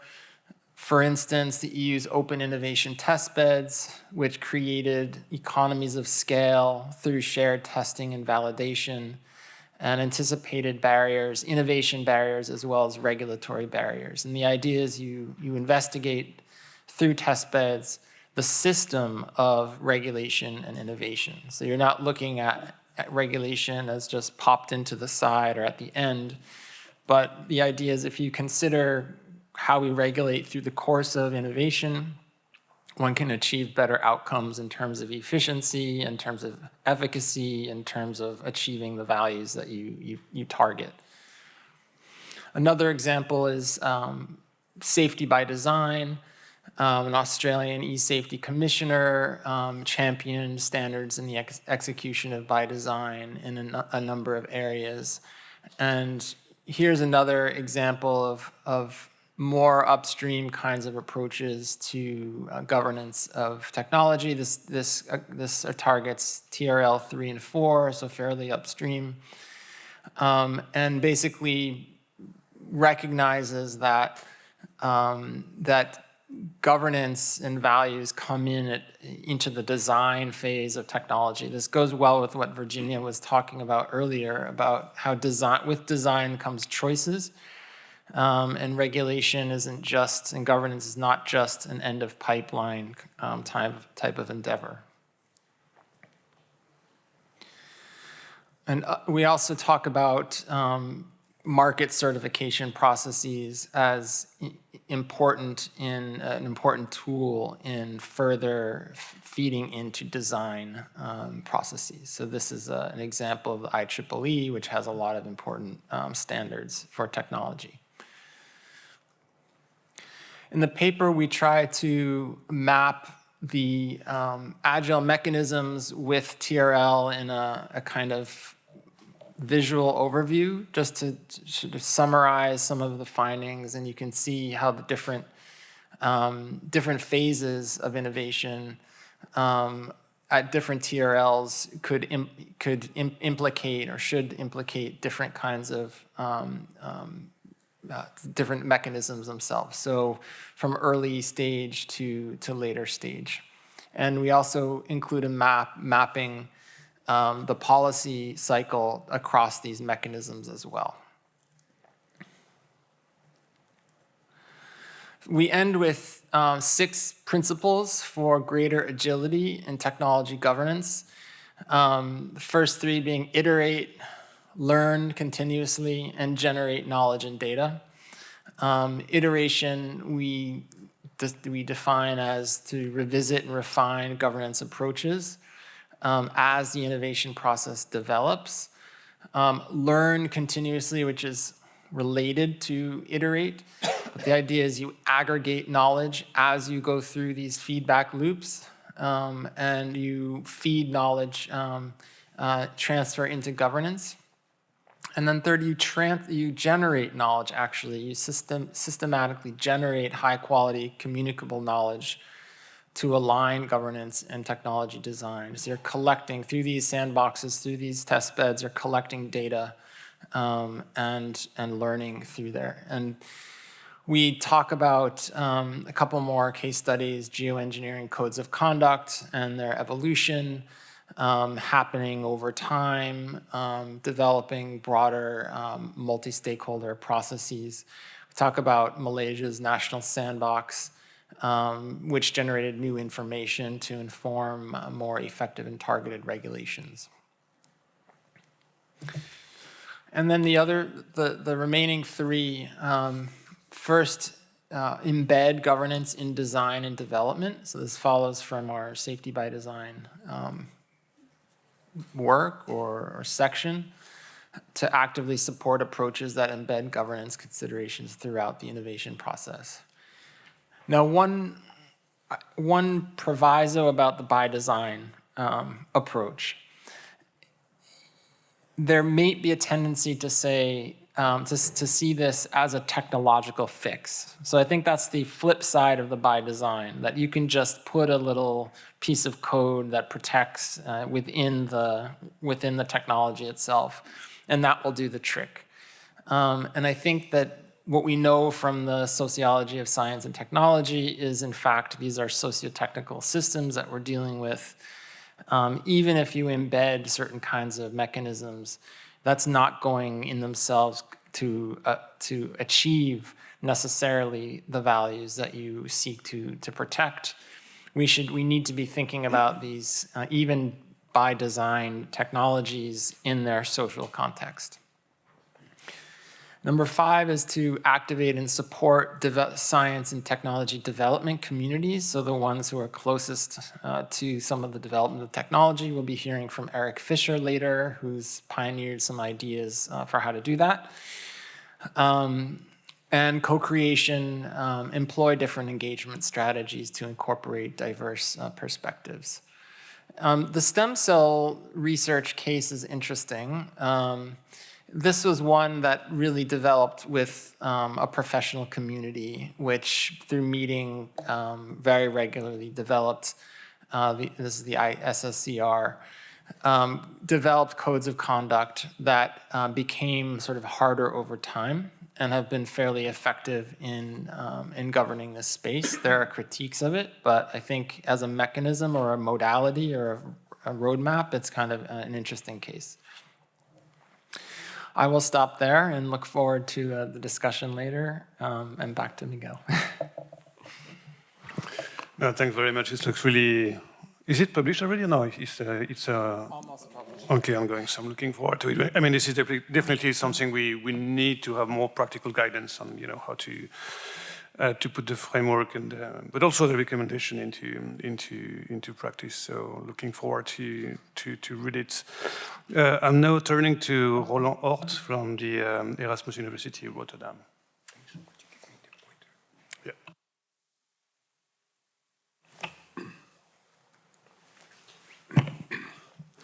Yeah, thanks for having me.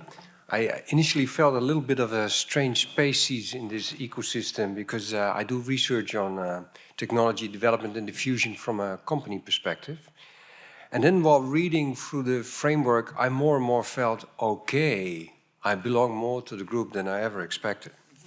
Okay, what I would like to do, I would like to take 5 steps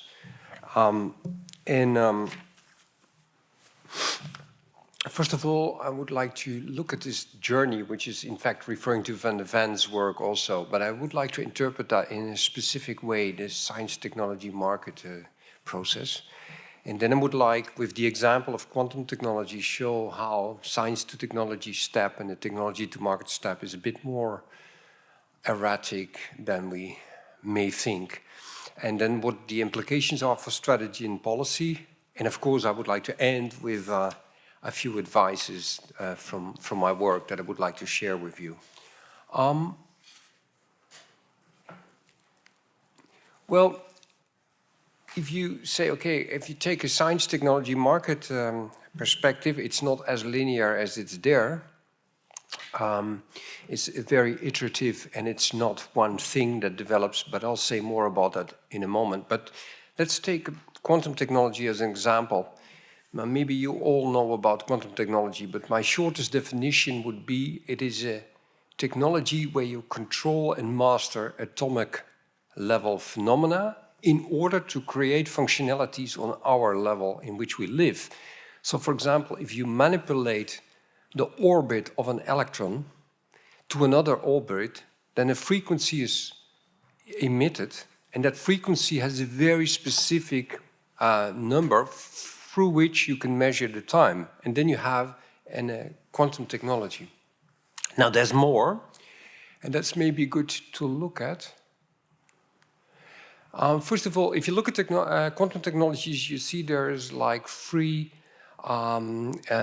family branches. Like you have measuring and sensing, which were the first, but most attention go to computing and simulation and communication and encryption. And in fact, what you see, quantum technology is not one technology. It's a whole set of species with subspecies, and they all have different characteristics, and they probably all require different regulation and strategies. Now, what you see is that this family emerged as a family, and that means there were a few family members in the beginning. So when in the late 1940s, the first atomic clock was created, in 1949, in fact, they were able to measure time. And that was a bit of an issue because this clock was very exact, not as exact as the world standard of time with a digital clock.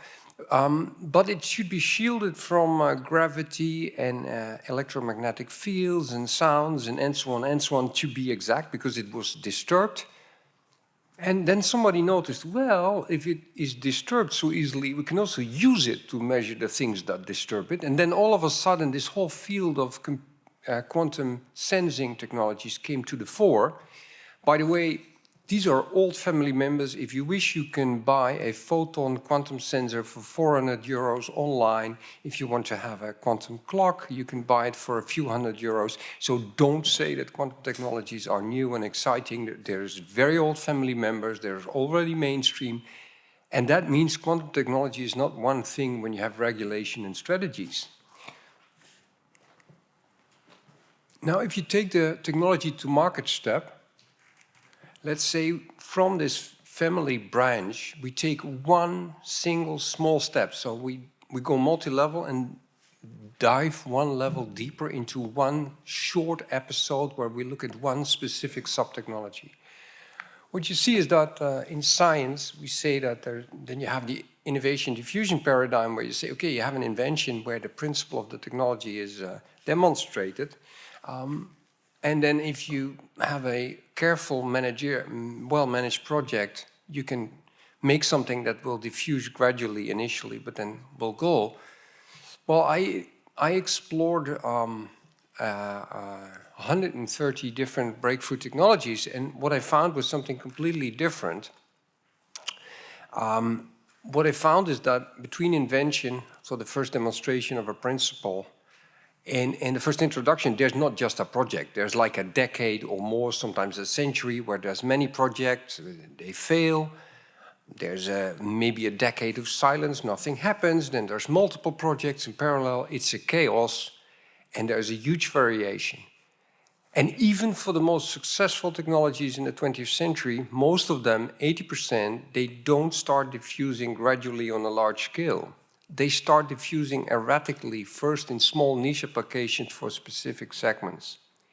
That phase, that adaptation phase, differs in length, but on average it's about 10 years, so you can't ignore that. Now, if you look at that phase, that has a few exciting consequences.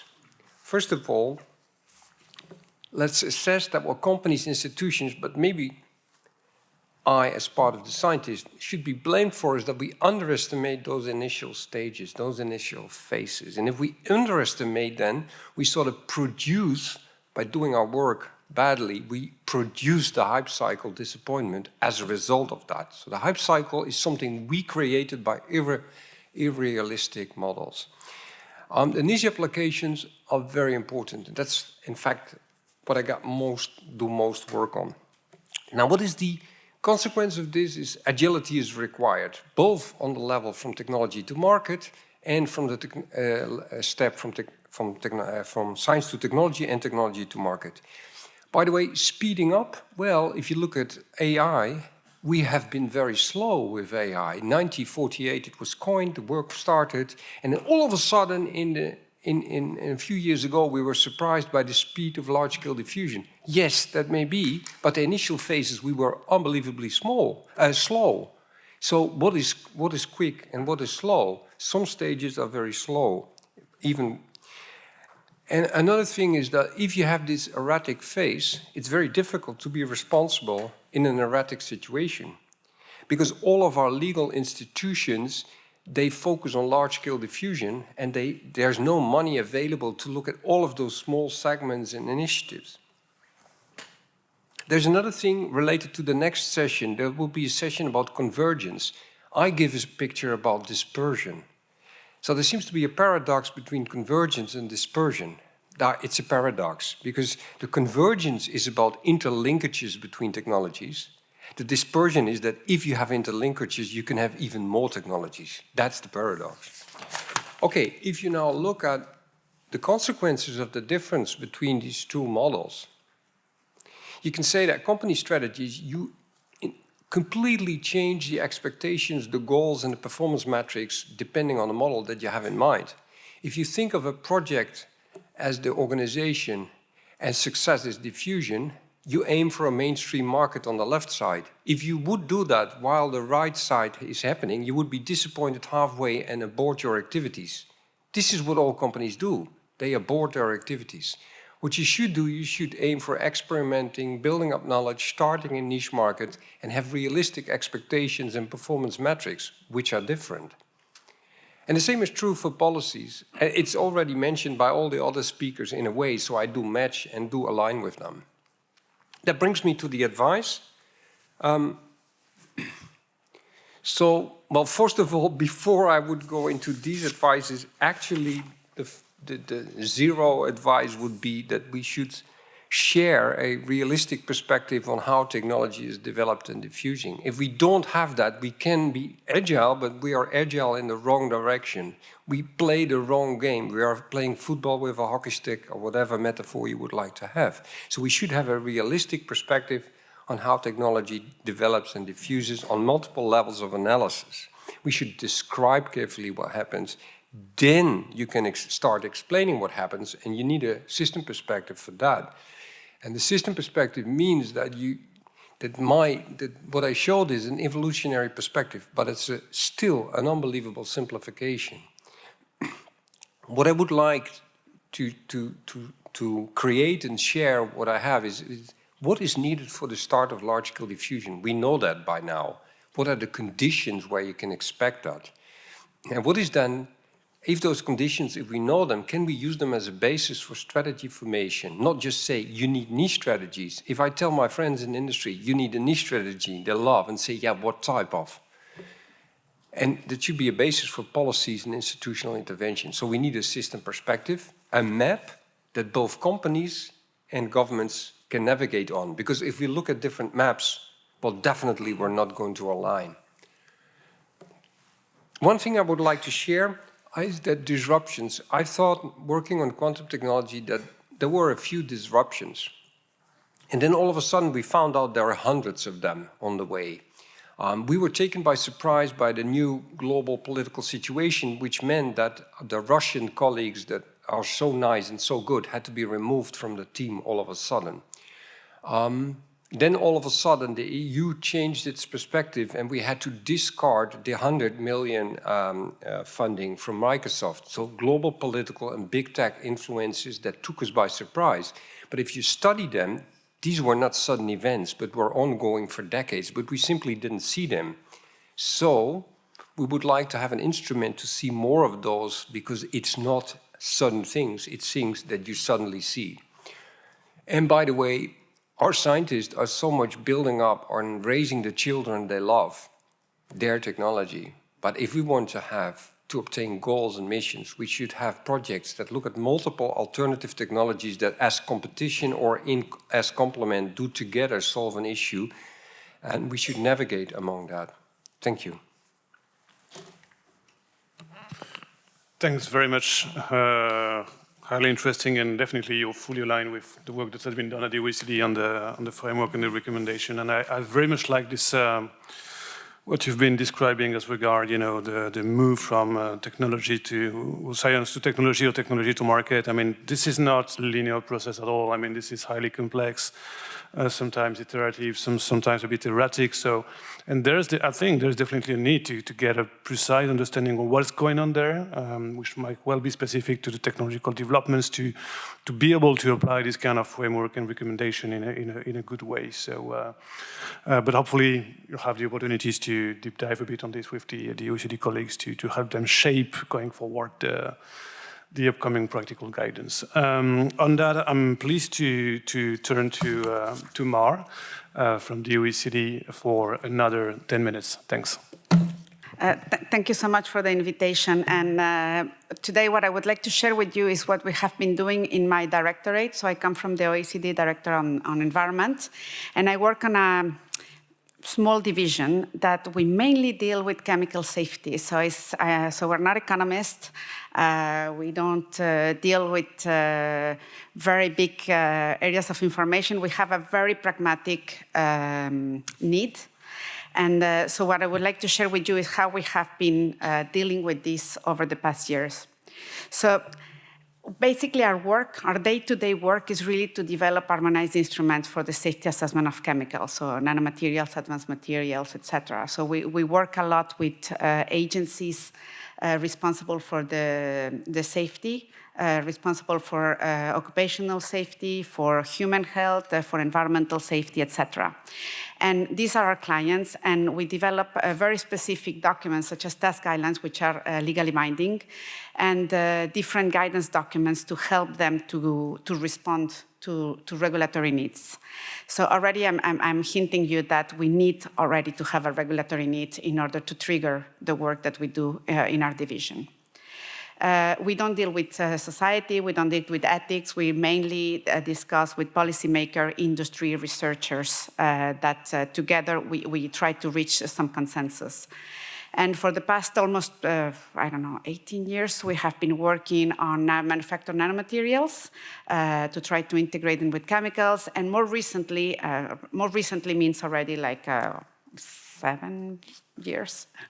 We're dealing with advanced materials. And for us, it's a very simple thing. It's something that it goes beyond 100 nanometers, something more complex than the traditional nanomaterials that we have been working on. And it really responds to the need about whether we are regulatory prepared to deal with these materials as they come to the market, and what do we need to do? How can we help countries to identify adaptations if they are needed? Perhaps they're not needed, so we're not forcing you to go into legislation. But it's also, and I think this is a new tendency to think more not only about the safety, but it's also about the safe and sustainable by design, the safe innovation, and to promote innovation. So we're really not putting one against the other, regulation and innovation, but actually it's like something that will help us to move forward.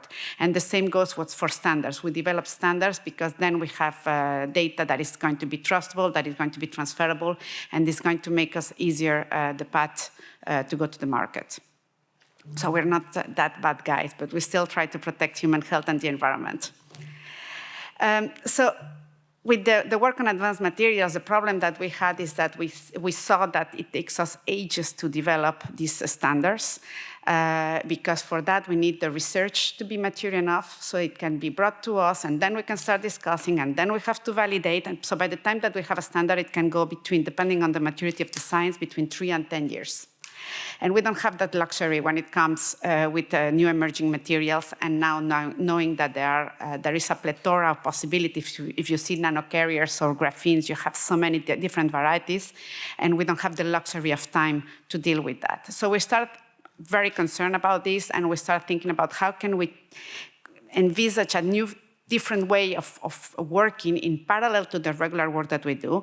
And this is where we discuss and we try to propose moving towards a safer and sustainable innovation approach. So first it was only safer, and then the trends push us into the sustainability also, which make a little bit more complicated things. But the thing to retain is this is really about a cultural change of mindset. So our people that normally will be dealing with, okay, we deal with safety, then it goes, we deal with the sustainability, and then it goes to the market. Now we're really trying to push them, to train them, or to give some reflex to innovators, to regulators, to industry, to think ahead and to start asking themselves questions where safety and sustainability is already integrated at the earliest possible stage, okay? So this is really the proposal, to switch a little bit less on the risk management and to move more into the prevention. And basically the safer and sustainable innovation approach has three main components. So the regulatory preparedness, that now we have a more catchy term used by my colleagues, but it's really to better anticipate and adapt governance and to these new materials. I like to say that we want to keep pace with innovation, but we never keep pace with innovation, but it doesn't matter. But we go and we run next to it. But the idea is really to anticipate when we will need to think about whether we need to have some adjustments in regulation, or whether we just need to give some guidelines and the regulation is just fine, and that we are confident to say to give that conclusion. The safety and sustainability is again, as I said, is really try to include it at the beginning of the process as early as possible, and this is something that we hope will go backwards as much, because for the time being you need data, you need to do all that, but when you don't have data, how can we start thinking about that? But perhaps one of the important components here, and it's a very simple concept, which is a trusted environment. What we need is to have a place where all industry, different stakeholders for innovators, governments can get together and start discussing in a trusted environment where their confidential issues are safe, where they can exchange, and where can anticipate early in the process whether this invention or these materials that they're going to propose is going to fail because it doesn't have answer the right questions. And what you don't want is to have something that is super safe that is never going to the market. What you want to have is something that is going to reach the market, and then you start thinking about the functionality, okay, which is another change, a mindset change for the people that I work with. Then what we did is we have the framework, and then we have to discuss about the common understanding. And all this is very quick, okay, because as I said, we don't have the luxury of time. So we have to develop working descriptions on sustainability and SSBD. Everybody uses sustainability, everybody uses SSBD, and nobody dares to put it in writing. So we dare to do it as a description, not as a definition, because we don't want to go into regulation into that. The only thing that we want to make sure is that we can extract the correct elements on safety and sustainability that will help us to develop tools for the implementation of this SIA approach. Okay, it's very pragmatic. And this is how it works. So we had this definition, then we extracted the main elements, and what we did, and the work that I'm working on is mainly on nanomaterials and advanced materials, nano-enabled applications. So we went through different systems that have been developed on Safe by Design, and we try to compare that with the different elements of our definition, so whether it is life cycle, whether it considers human health and environmental safety, whether it has some economic aspects addressed, whether it has some social aspects on it, and then we just map out. This is one of the very simple tools that we're trying to publish early next year, and the idea is that a person from industry, a person from regulation, if they want to start thinking about this, they know which tool to use, and they don't get lost in 50 different products that are out there, and that are all very good, but they will respond to different questions. The other thing that we're trying to do, so this is work in process, it's not yet published, is to try to identify what is the information needs to identify hotspots. So it's really about the readiness level, and we're trying to have three components: to identify the functionality, the human and health sustainable aspects, and then only the sustainability aspects. And it's what you will be needing to screen if you want to learn more about that in the materials that we are addressing. We recently, as I mentioned, we think that trusted environments is a major, it's a simple concept, but it's a major help to bring different stakeholders together. So we did this kind of small guidance about what will be the elements that you will need to have if you have some kind of confidential, it's not a confidential agreement, but what will be the components that you need to make sure that are in place in order to enable a dialogue. And I said that it's very simple because what we don't want is that the user of this is going to be an innovator, is going to be a small and medium enterprise. They will not have the luxury of reading a 250 pages long document about very complicated legal requirements. So it has to be very simple so people start training themselves and starting getting less scared to look into these questions. And I think, I mean, this could be a trusted environment. We have a lot of workshops that we have been doing the past year and a half to learn about very specific advanced materials.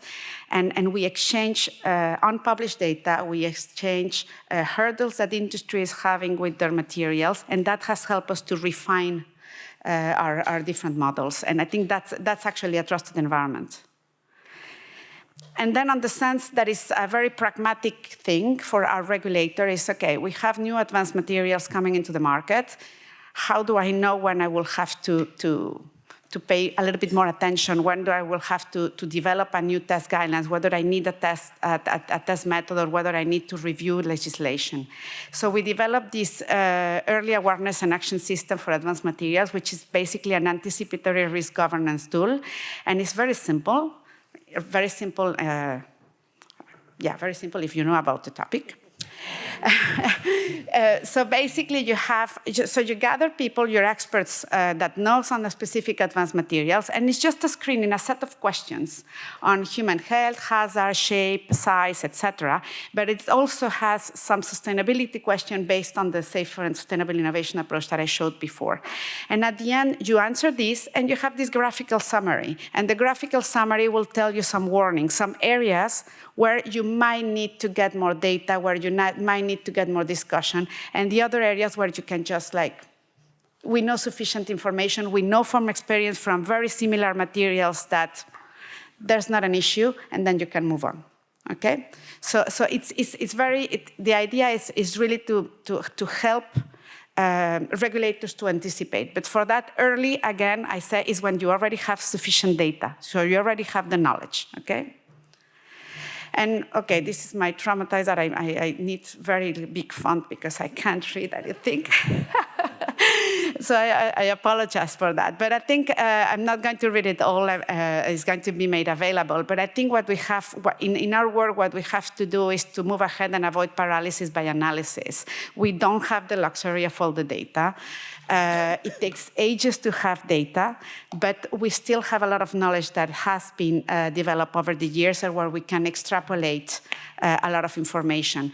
I'm not working on AI, but I know that this is an area that is growing in our area just to anticipate and to develop some models, for example, for reduced animal testing, etc.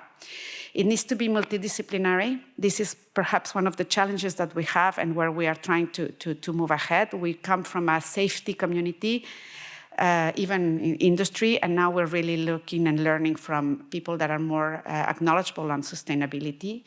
And the idea, I don't think the idea and what we are proposing is to have everything that has been safe and sustainable, but you just have to be aware of what you are putting into the market and how you are going to produce your issues. There's no point of reducing the amount of water in the production process, and you say, okay, I don't use water, if at the end you're going to use chemicals that are super toxic.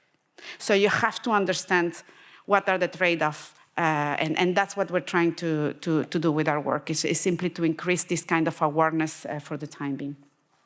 And I think that's it. I don't know if I was too late. Thanks very much. Fascinating presentation. Quick remark. I mean, we had this discussion already, but it's interesting to see that we can use the same different words to qualify the exact same thing. I mean, regulatory preparedness is exactly one of the core dimensions of the recommendation, but also the framework as well. So that's absolutely key, we think, definitely. And the challenge, as usual, is to use the outcome of this exercise to feed into policy making at the end. And somehow we feel like there can be a disconnection between what is happening in the regulatory foresight side of things and policy action, basically. So that's going to be, I guess, one of the challenges going forward. Last but not least, I'm turning to Erik Fischer from Arizona State University for, again, another 10 minutes presentation, and then we'll move to the Q&A. Thank you, and really good to be here and be part of this panel. I've listed a question as my title, and that is, what is the role, what are the functions of scientists and engineers within anticipatory and agile governance regimes? It's a question that really has only emerged as a formal policy question in the last 20 years. And to start us off, I just went through the two documents that form the baseline for this conference today, the OECD documents on agile governance and anticipatory governance, the latter of which we just heard presented, to just find implicit and explicit references to these roles, capacities, contributions, responsibilities that scientists and engineers have. And I'm not going to go through all of them, but you can look through and see both documents really refer to both the policy process in its entirety and the innovation process in its entirety. So there's a sense that scientists and engineers cannot hide. There's more and more expectation for them to do more and more things. To build more and more into the science and technology. And if we just look at the top two statements that I've bolded here, we learn from the report on the left that agile governance seeks to leverage the role that innovators can play in the governance of innovation. So this already raises the question, what is that role and how is it leveraged? And from the anticipatory governance document, we're told that we should be supporting social research and engineering that focuses both on technical issues, but also on social, legal, and ethical implications and policy issues. Now, this idea of engineering that focuses on social and ethical implications is really quite radical. It's what I call socio-technical integration. We could call that micro-level socio-technical integration. But this capacity is, in a way, long contested. And now it's sort of taken for granted everywhere. But it's really a slippery object. And so I want to try to get more intelligence on what it means and how to work with it, and also how not to try to work with it to avoid counterproductive measures. But I think of it as a micro-foundation for responsible innovation, meaning that all the other roles we've already identified for scientists and engineers sort of rely on this one key capacity. And the implication is that if we get this capacity right, we'll have strong regimes. If we don't, then the regime is only as strong as the ability of scientists and engineers to somehow take more into account than they've been trained to do. And so this is a vast oversimplification, but if we just look at one version of the innovation journey that I've reduced to three separate phases, or rather functions rather than phases, since they're iterative, and the policy cycle, which is really more of a what's traditionally known as the research policy cycle. We see that scientists and engineers sort of play this dual role.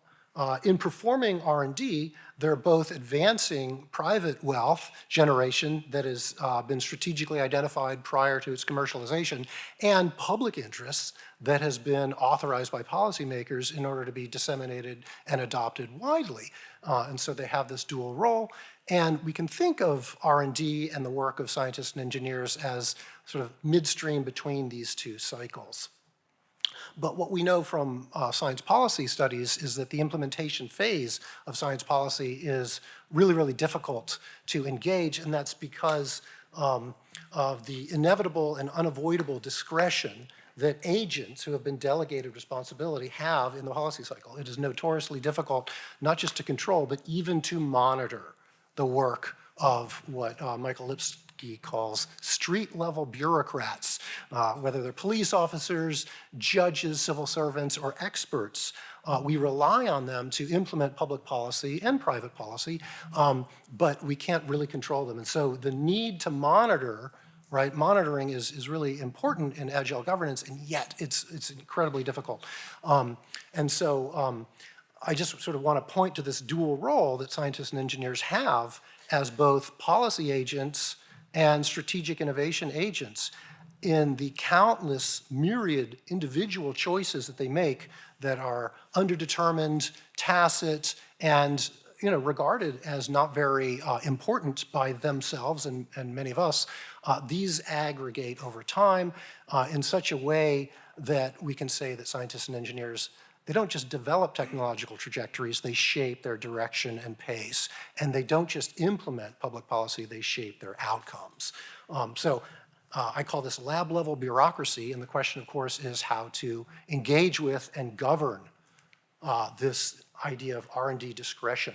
And of course, there are many, many challenges. I won't go through them all, but maybe the most important when it comes to this idea of engaging scientists and engineers in this idea of socio-technical integration are the real and perceived costs of integration.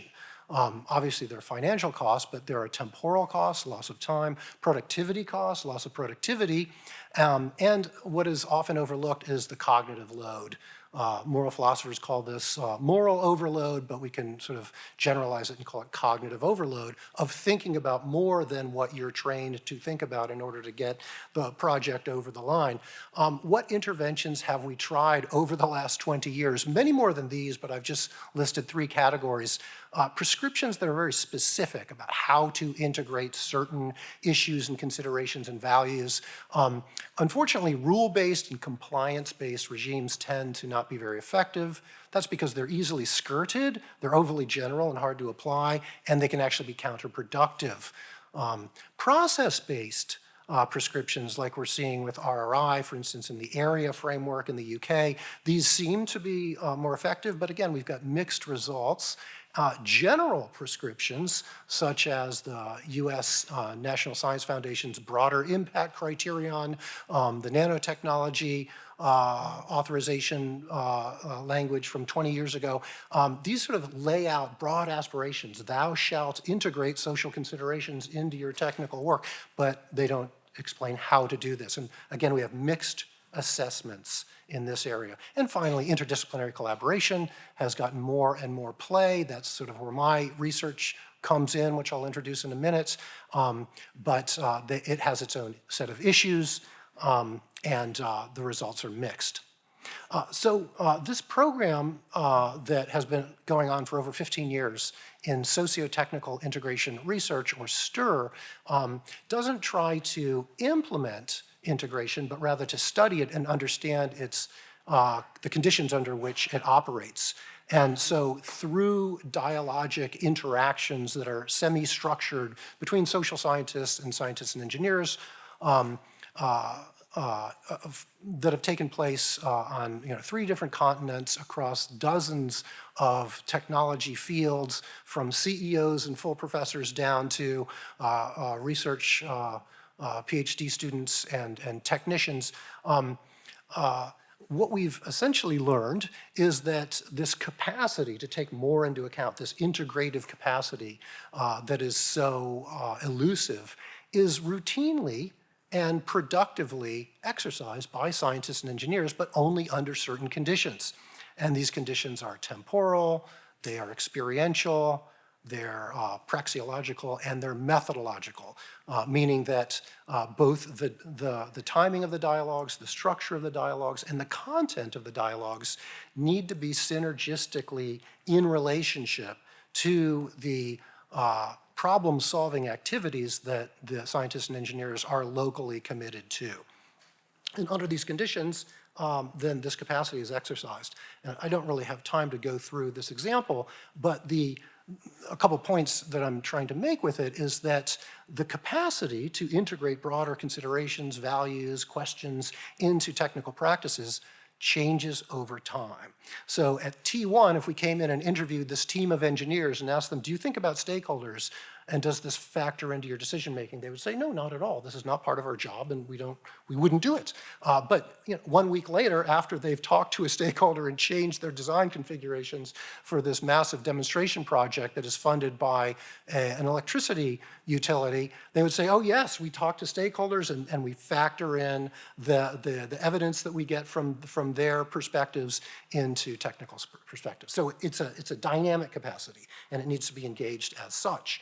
Which brings me to my sort of final recommendations, how to cultivate innovation, or rather integrative capacity. I think the overall point is that we have to think about this capacity as endogenous. It exists within the technical community, and exogenous expertise coming in is unfortunately more often an overlay, and it's counterproductive than it is in somehow building the ability to recognize new signals that previously were noise and taking more into account. So it's important that any incentives, guidelines, or interventions rely on voluntary activities by scientists and engineers rather than coercive expectations, that these have to be synergistic with local, culturally specific problem-solving practices. And how do we ensure that? Well, we ensure that by having the technical community vet any tools or methods or processes that we think will help them perform integration more broadly, which means that funding organizations are in a position to develop and support more collaborative interchange and experimentation, and then look for best practices as they emerge, codify these, and incentivize these. So it's an ongoing process, and I'll end by saying that these recommendations they need to be looked at from both sides, because there is a tradition of being skeptical. Policymakers and social scientists in particular have been skeptical of giving autonomy to scientists and engineers, because then they tend to run in their own directions and they don't attend to the public interest. And yet, ironically, this is the position I've come to after 15 years or so of looking at what works and what doesn't work. So there is a balance between asking scientists and engineers to be more attentive to their sort of public interest articulation roles on the one hand, and allowing them to do what they do best. And to not interfere with sort of the core processes that allow them to innovate. Thank you.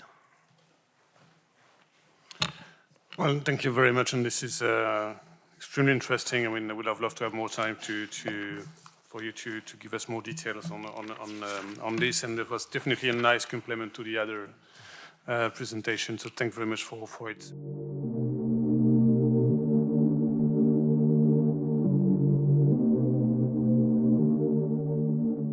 I'd like now to ask the panel to share any reactions even, on what you've been hearing so far during the session. If you want to take the floor, feel free.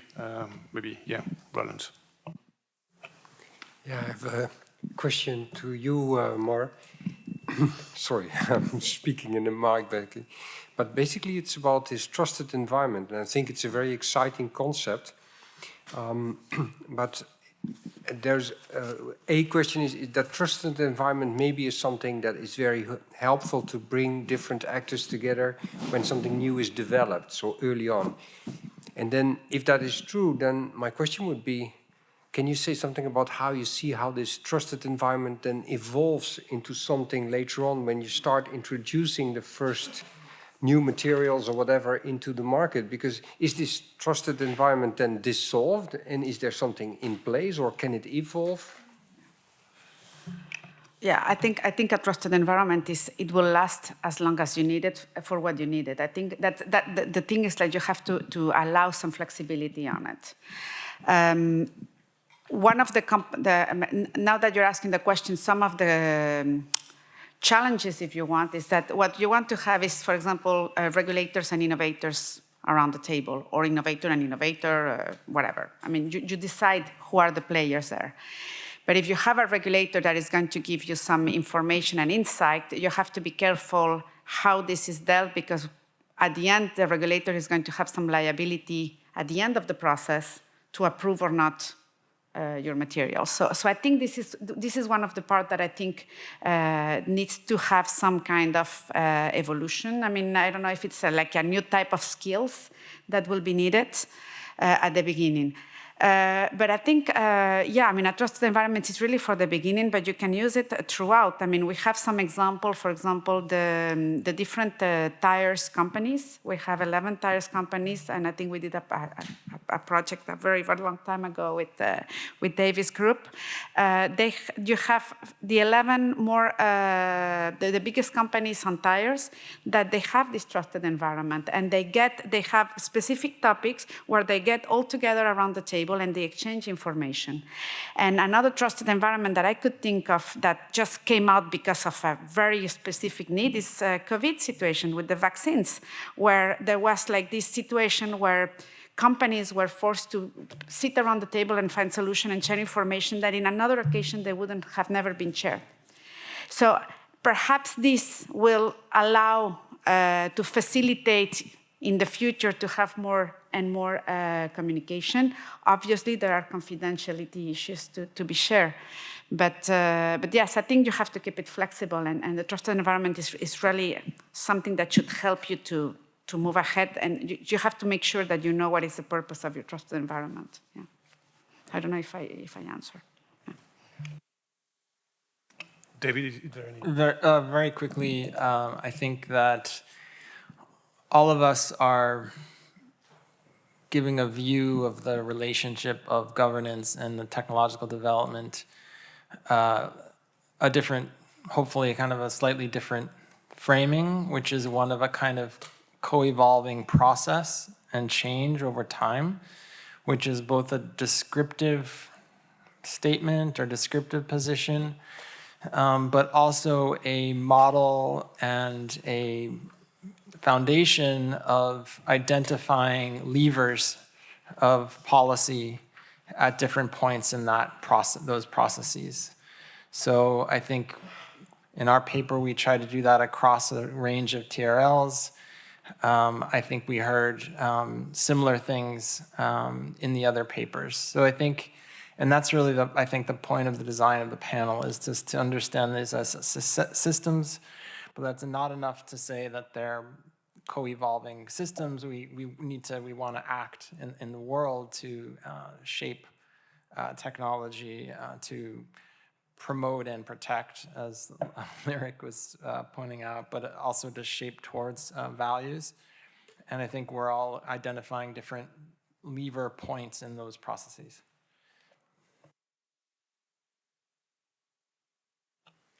Yeah, I would agree. I think it's interesting. What I picked up on across the 4 talks is that they all point to the need for what I'll call reflexive awareness of different models, different stages, different conditions. So David, in your talk, you really pointed early on to the many phases that the policy cycle can go through, which is reminiscent of the many changes in science and technology practices that Erik actually started off today's event with. And that somehow these are morphing and can be in and out of sync with one another. And so to be aware of where you are at what point in time and how the two are coming together or not, I think is in a way I don't know if it's a lever, but it's maybe a resource to identify levers. And Roland, I saw something similar in the 2 models, right? We tend to think about dissemination, but this takes into account so much that has already happened. And so if you see yourself in an evolutionary model or world, then the burden is on one to sort of anticipate what has already been going on and how this is coalescing. So very difficult, but again, this idea of reflexive awareness of where you are. And Mar, I think you really said that explicitly, that there's a cultural change, a cultural mindset that needs to develop to shift from risk management to prevention. So again, I think in all 4 cases, there's really a need to engage human agency so that there can be more concerted action that is largely organic and a function of information processing and what counts as signal and what counts as noise.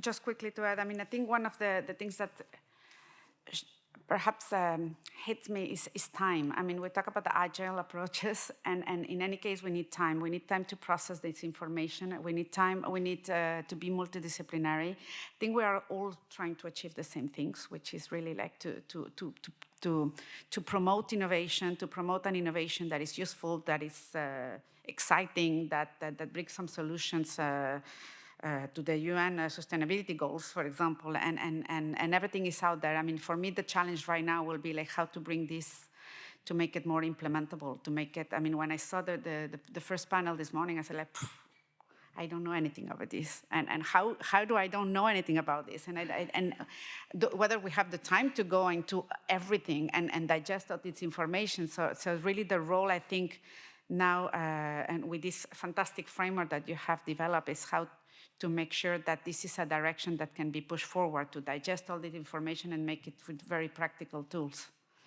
But I have been fascinated by all the presentation this morning. Thanks very much. I mean, yes, the trade-off agility versus time is one of the many things that I think is raised by what we call agile regulatory approaches. Another one is agility versus predictability. I mean, if you want to develop a business, you need to know a bit what is going to be the legal framework, going forward. I mean, if this is changing every 5 years, maybe that's a problem for you.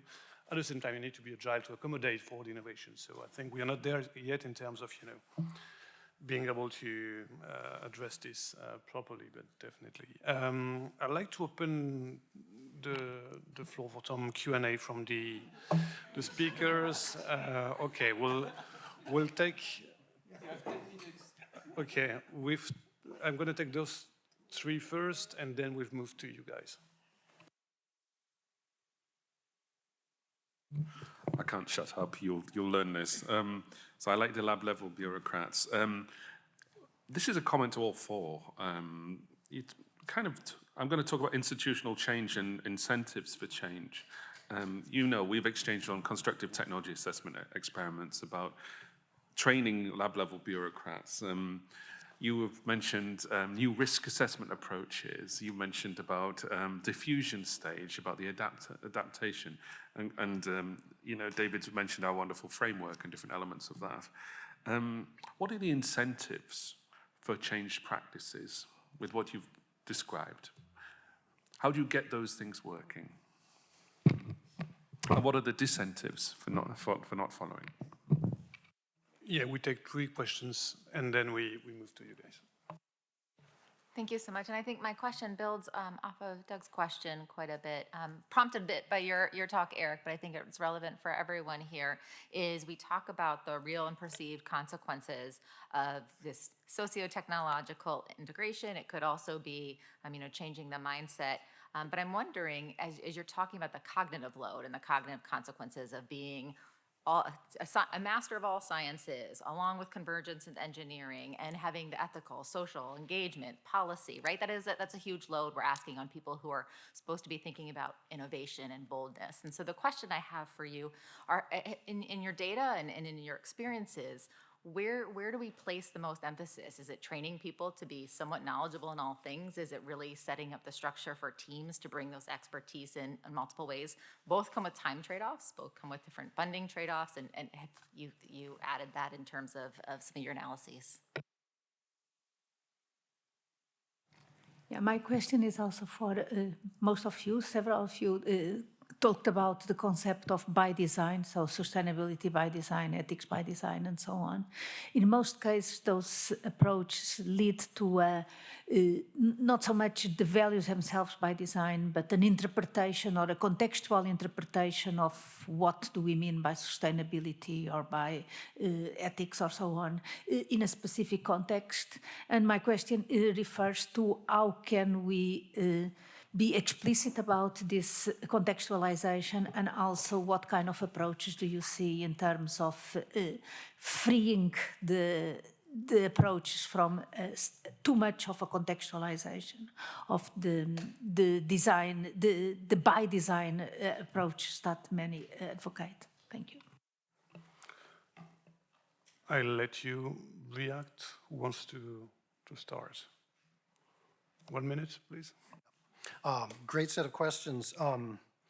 Yeah, the incentives, what are the incentives for change in practice? How do you get this working?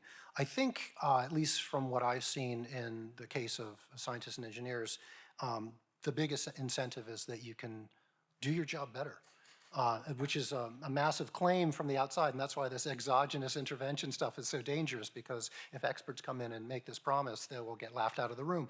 But to somehow make this demonstrable and part of the experience, you know, how do we, you know, but this presumes that one's concept of one's job expands. So how do you expand this concept? I mean, education can help, engagement with stakeholders can help, and I think learning from failure is perhaps the largest goad, as it were. Yeah.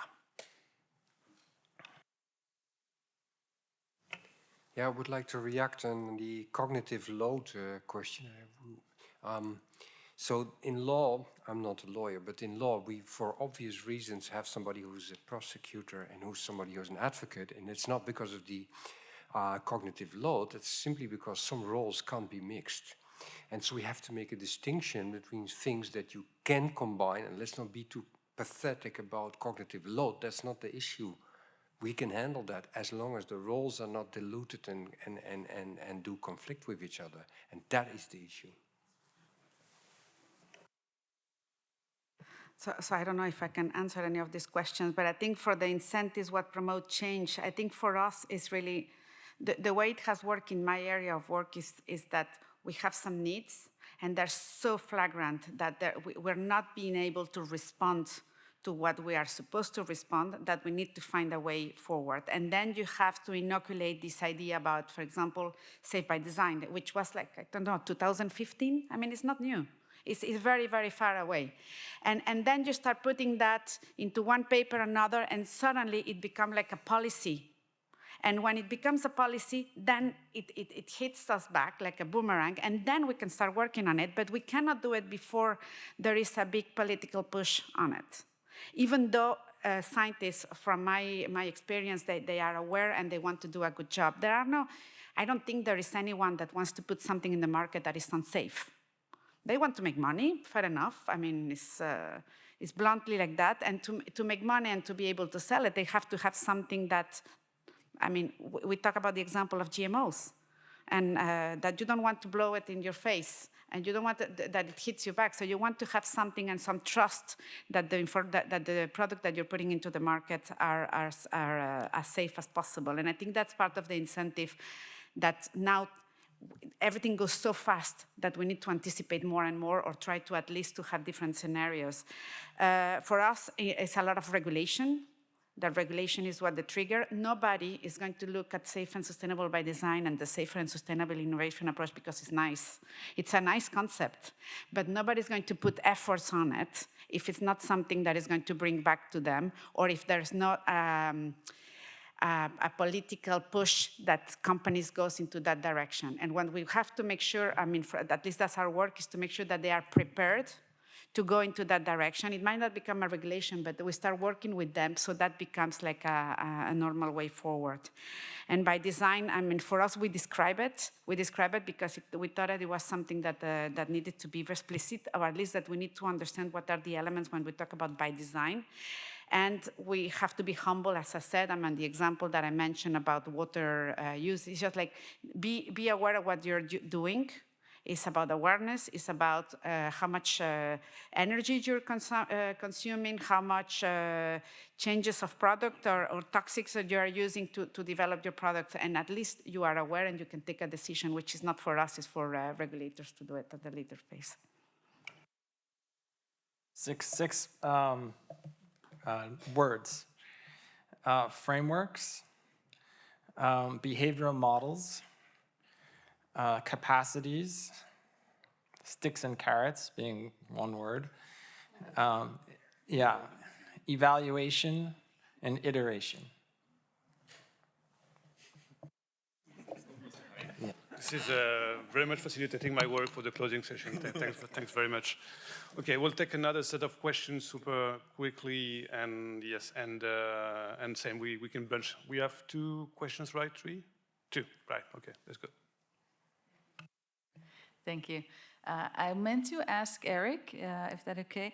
I wanted to better understand your recommendation. So do you envisage something I might call spontaneous regulation by the engineers, or are you thinking about organizational self-regulatory efforts through engineers as employees or partners of those organizations? Which way are you thinking about it? I think more the latter, but my idea is a long-term change, long-term capacity building. So it really starts with problem-solving tools, techniques, rubrics that can be developed by individuals. It's Adam Smith has a term for that, something like some sort of innovation where it goes away, right? The more you bring experts in, the less you have it. I can't remember what it's called.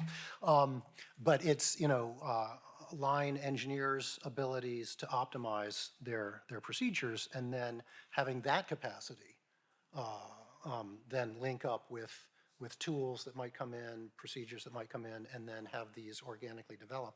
And then after, if we had a funding frenzy around these things and had a really good living laboratory where only the best sort of rise to the top, then these could be codified. And in the next 5 years, then it would rise up to more of an organizational level set of procedures. And then 5 years later, it would make its way up into sort of policy frameworks in a more explicit manner.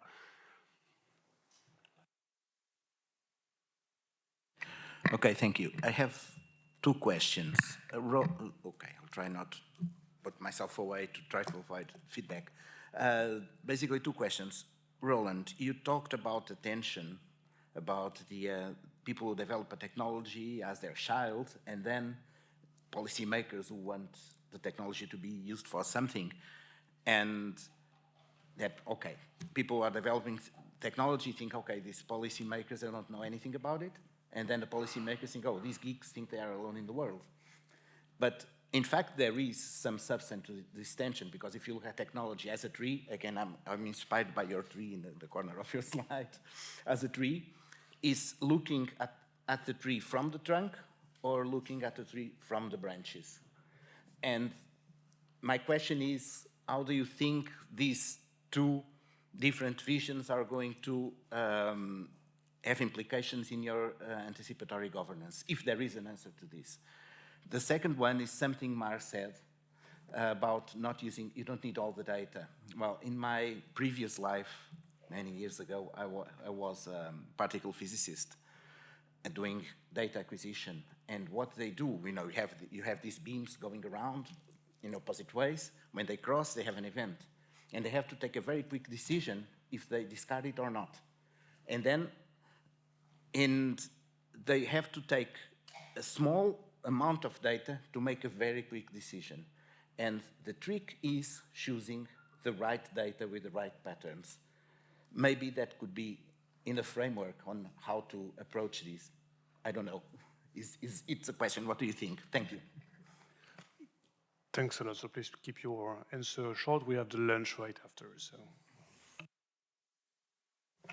Yeah, thank you for the question.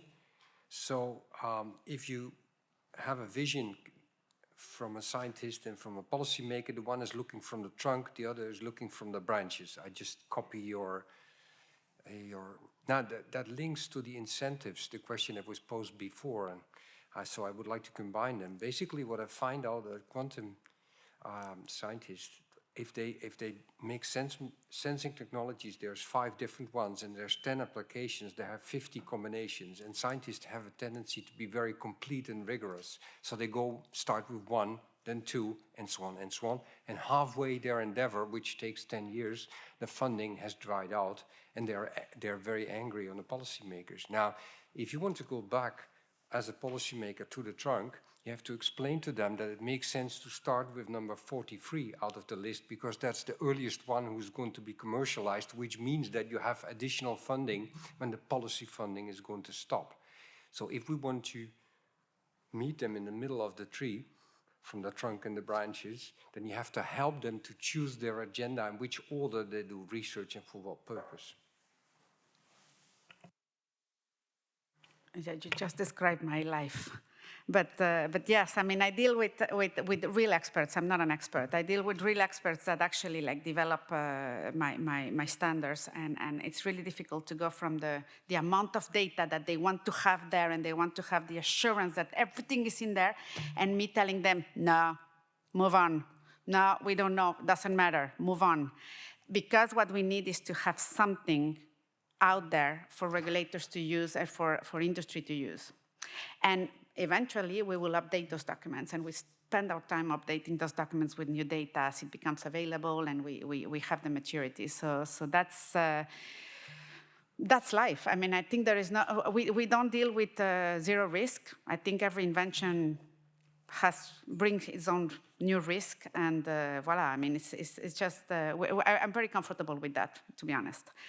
And for guidance about when to, I think we do it every day. I mean, I don't think there's guidance, but it's just like you have to have certain level of comfort and trust and weight of evidence, and that's what we do when we develop the standards. But I think it's different when you work on regulation and the perspectives and the need from regulation between it's good to know what you need to know. There's a big difference, and this is something that we always bring forward. Okay, is this good to know, or is something that you really need to know? And then we move into that situation, and then the rest we live without. And yeah, we live in anxiety, but we're okay with it. I really like the image from particle physics, and it reminds me, it's a perfect example of something that Dougie brought up earlier, and that is kairos, the right time to act. And it strikes me as a possible proposition that we try to be prepared with data and evidence and understanding for the right time to act, but inevitably we have to act. And so acting becomes more important than information. And so there might even be a relationship to the window of opportunity that opens and the availability of knowledge. And so this is just a situation, and getting back to reflexivity, being aware that this one has to make decisions under uncertainty, and how to prepare for that lack of knowledge. And I mean, on some level, we're relying on judgment and intuition. And so how to train intuitions and how to test intuitions and how to diversify intuitions so that they can be more robust is the ultimate challenge, I think. Thanks a lot. A quick last question from Joel, and a quick maybe my question is too provocative just before the lunch. But let's say, very rapidly, when I heard the wording that, like, by design, responsible, I have sort of thinking about the past. I heard that wording about the GDPR. GDPR, as far as I know, we have the Brussels effect and so forth. But, in fact, we have in Europe GDPR, but it's not really the same one all over the world. So, how is possible to be convinced that it's more efficient to be by design, to be responsible, to be sustainable? I think it's not so easy just to say it will impose by itself. Okay, very provocative, Joel, and I don't know if I can answer that. But what I would say is, what I wanted to say. No, I think the by design, I mean, it has its own complicacy. I mean, when we think about, in the work that I'm doing, we were thinking only about hazard. We were thinking about particle size. We were thinking about agglomeration. We were thinking about things that were very, very specific about the material. And now I think what is interesting is that we are actually shifting to functionality. So it's where you're going to be using. What are you going to be doing with your invention? I mean, is this something that is going to be integrated in a matrix for cements? Or is it something that you're going to be using for water filtering? And I think that the fact that we're thinking about functionality should in some extent, at least help us to be a little bit more responsible. Because we have a lot of opportunities here to respond to the sustainable goals. We have a lot of opportunities, but if we don't think about the functionality, then we will keep about the hazard. And honestly, alcohol is hazardous as hell. So if you start right there and you limit your assessment in alcohol, then you will not be able to move to the next steps. So I think that the by design for me is really this change is this change of mindset to start thinking about the consequences and to think beyond the safety, beyond the risk safety assessment of things, and hopefully it will be for the better. But yes, I mean with limitations. Yeah, I don't know if I could answer, but very provocative. I will be undigested at lunch. Yeah, Joël, you are provocative, and I love that because then we can really go. So you claim, you imply, so I'm putting your words into your mouth, that it's a luxury and probably very expensive and very slow to take all those things into account. Can we afford to do that when we have to be fast? That at least what I see as a provocative statement. And then, yes, that's maybe true, but from company perspective, I found that some of the companies that were able to postpone when they started to introduce something and ally before they introduced, that in fact this middle adaptation phase became much shorter and the whole introduction process was much cheaper because they had the guts to play poker and wait. And if we have the guts to play poker and wait and spend the extra energy, probably in the long term it's faster, not in the short term. The last word. Just very quickly, I think this is Sefik that said, the idea with the safe and sustainable by design is that you fail soon and you fail cheap. So you don't end up with 20 years of research and then failing with your product. So what we have is so yes, it's about failure. Yeah. Thanks a lot. So I'm obliged to take the floor to let you know that we now going to have the lunch, if I'm not mistaken, basically. So very interesting and I believe much needed discussion, highlighting the many dimensions of the topic.